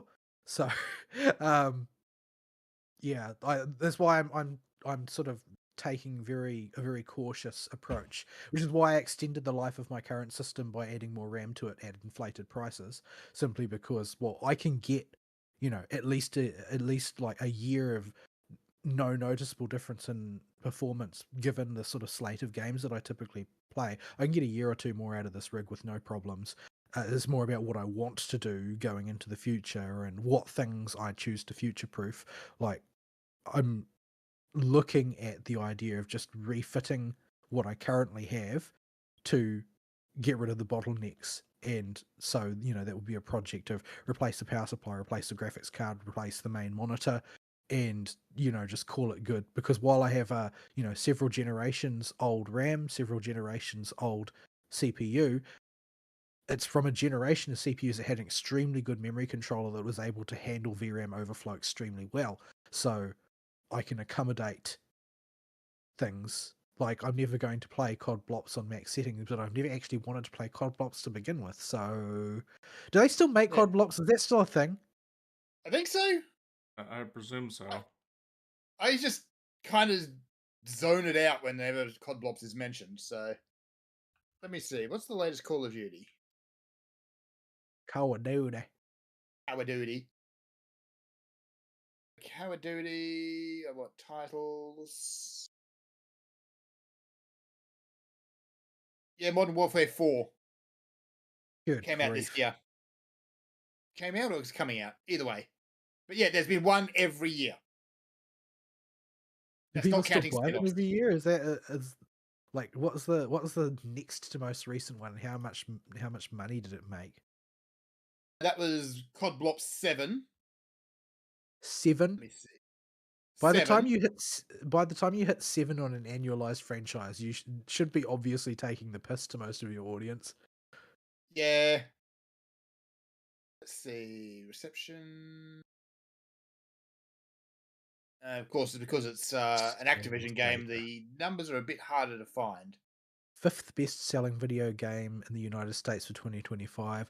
Lowest end-of-year ranking for a Call of Duty game since 2008. In Europe, opening week sales were more than 50% lower than Blops 6, 63% lower than Battlefield 6. Yeah. In Japan, PS3 sold 12,000 copies, the lowest opening in the country. Oh dear. On Steam, launch weekend was 100,000 concurrents, compared to Black Ops' 300,000 concurrents. So basically, Yeah. nobody gives a toss anymore. Nobody cares about COD Blops. Right. But I mean, they're sort of like one of the venues that is just pushing for eternal graphical improvements, right? Yeah, Like because the games have been identical. you've got your leaky, you've got your horribly memory leaky open world games like your cyberpunks and that sort of thing, but they drop once in a great while, and there's nothing really stopping. In fact, they would probably thank the industry for allowing them to pivot away from constantly needing to race technology and just work on the fundamentals instead. Yes. I mean, the thing that I'm keenly aware of though is I'm just not. I'm not very sensitive to a lot of these things because virtually everything that I play is a mobile game. Like, the efficiency is always going to be paramount to those developers. So I just don't really need to overly concern myself with strangeness like trying to have the latest version of whatever, latest graphics card or whatever. I would just like to be able to use, high resolution ray tracing or something on Wua because Wua's beautiful. But other than that, I don't really have a huge call for lots of raw horsepower. So yeah, that's why my current vector's directed primarily at improving my sort of display capabilities up to the point where the CPU bottlenecks. But at the range of, like, if I were to upgrade my 3072 generations to 5070, I'm looking at not even being able to hit the CPU bottleneck at that point, even though my CPU is older. So yeah, there's not really call for me to build a whole computer from scratch unless it should turn out that the whole prospect of, you know, predicting what's going to happen in the future would come crashing down in the meantime, and that's what we're sort of like have to hedge our bets about. So yeah, I'm looking at maybe trying to get this done before the end of August. I need to confirm buyers and what they want to pay for. I know my sister, her boyfriend, and my cousin have all expressed interest in scoop parts or all of the current PC. But I may be jumping on this and just getting it done so I don't have to think about it, because it's something I'm always a little worried about in the back of my head. Like, what if the prices get even worse? My rig's 4 years old now. Oh, well, they intend to make the prices worse. That's what was in Micron's report. Well, that's Was what I that mean. well, if the gross margin on the consumer market has improved from 15% to 87%, and their revenues are still going up, despite the fact that the bottom end of the consumer market has vanished entirely, and they admitted that that's basically the case. They still said, "Oh well, we'll just focus on selling things for the top end devices. That's all." Like the only real small, the only real small companies that they're selling RAM to are like the automotive industry. Everybody else's only giants need apply. And so that's going to be Nvidia will probably be the largest one, since they're the largest company in the world, basically, in terms of net value. And then there'll be others like Apple and that are sort of struggling along.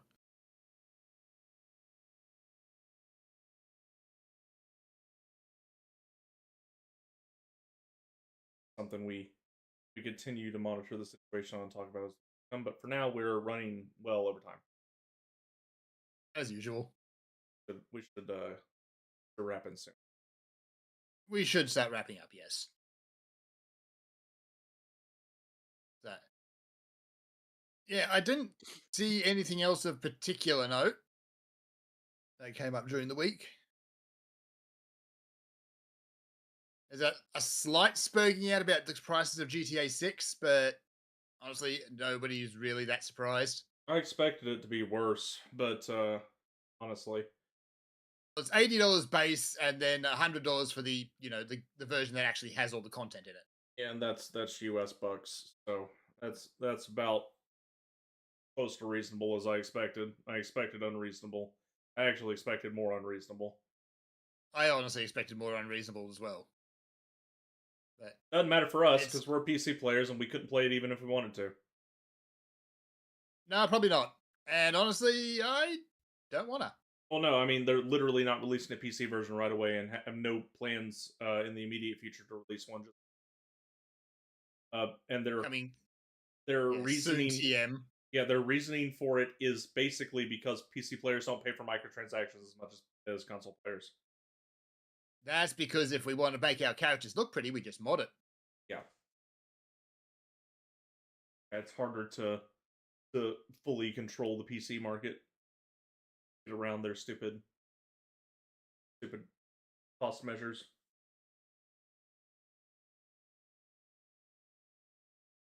So yeah, GTA 6 though, it's going to be a massive event when it launches.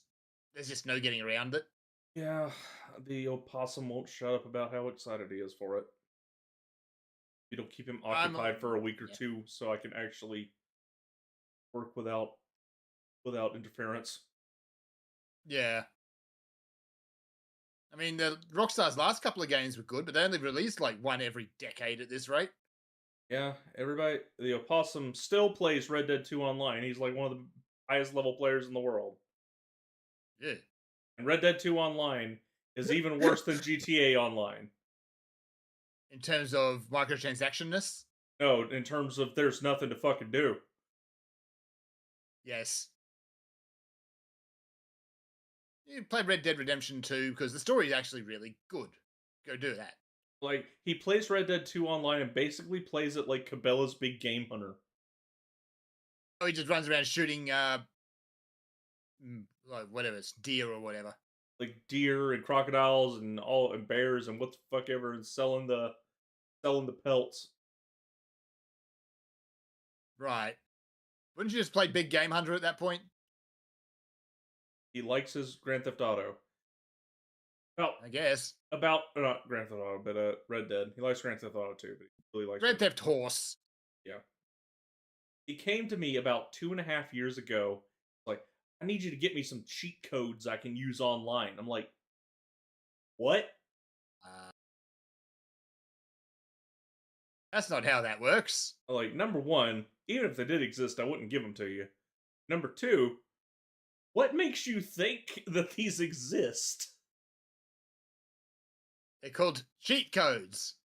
You're cheating online. Anyway. So yeah, that's about all I saw this week. It's not a whole lot going on.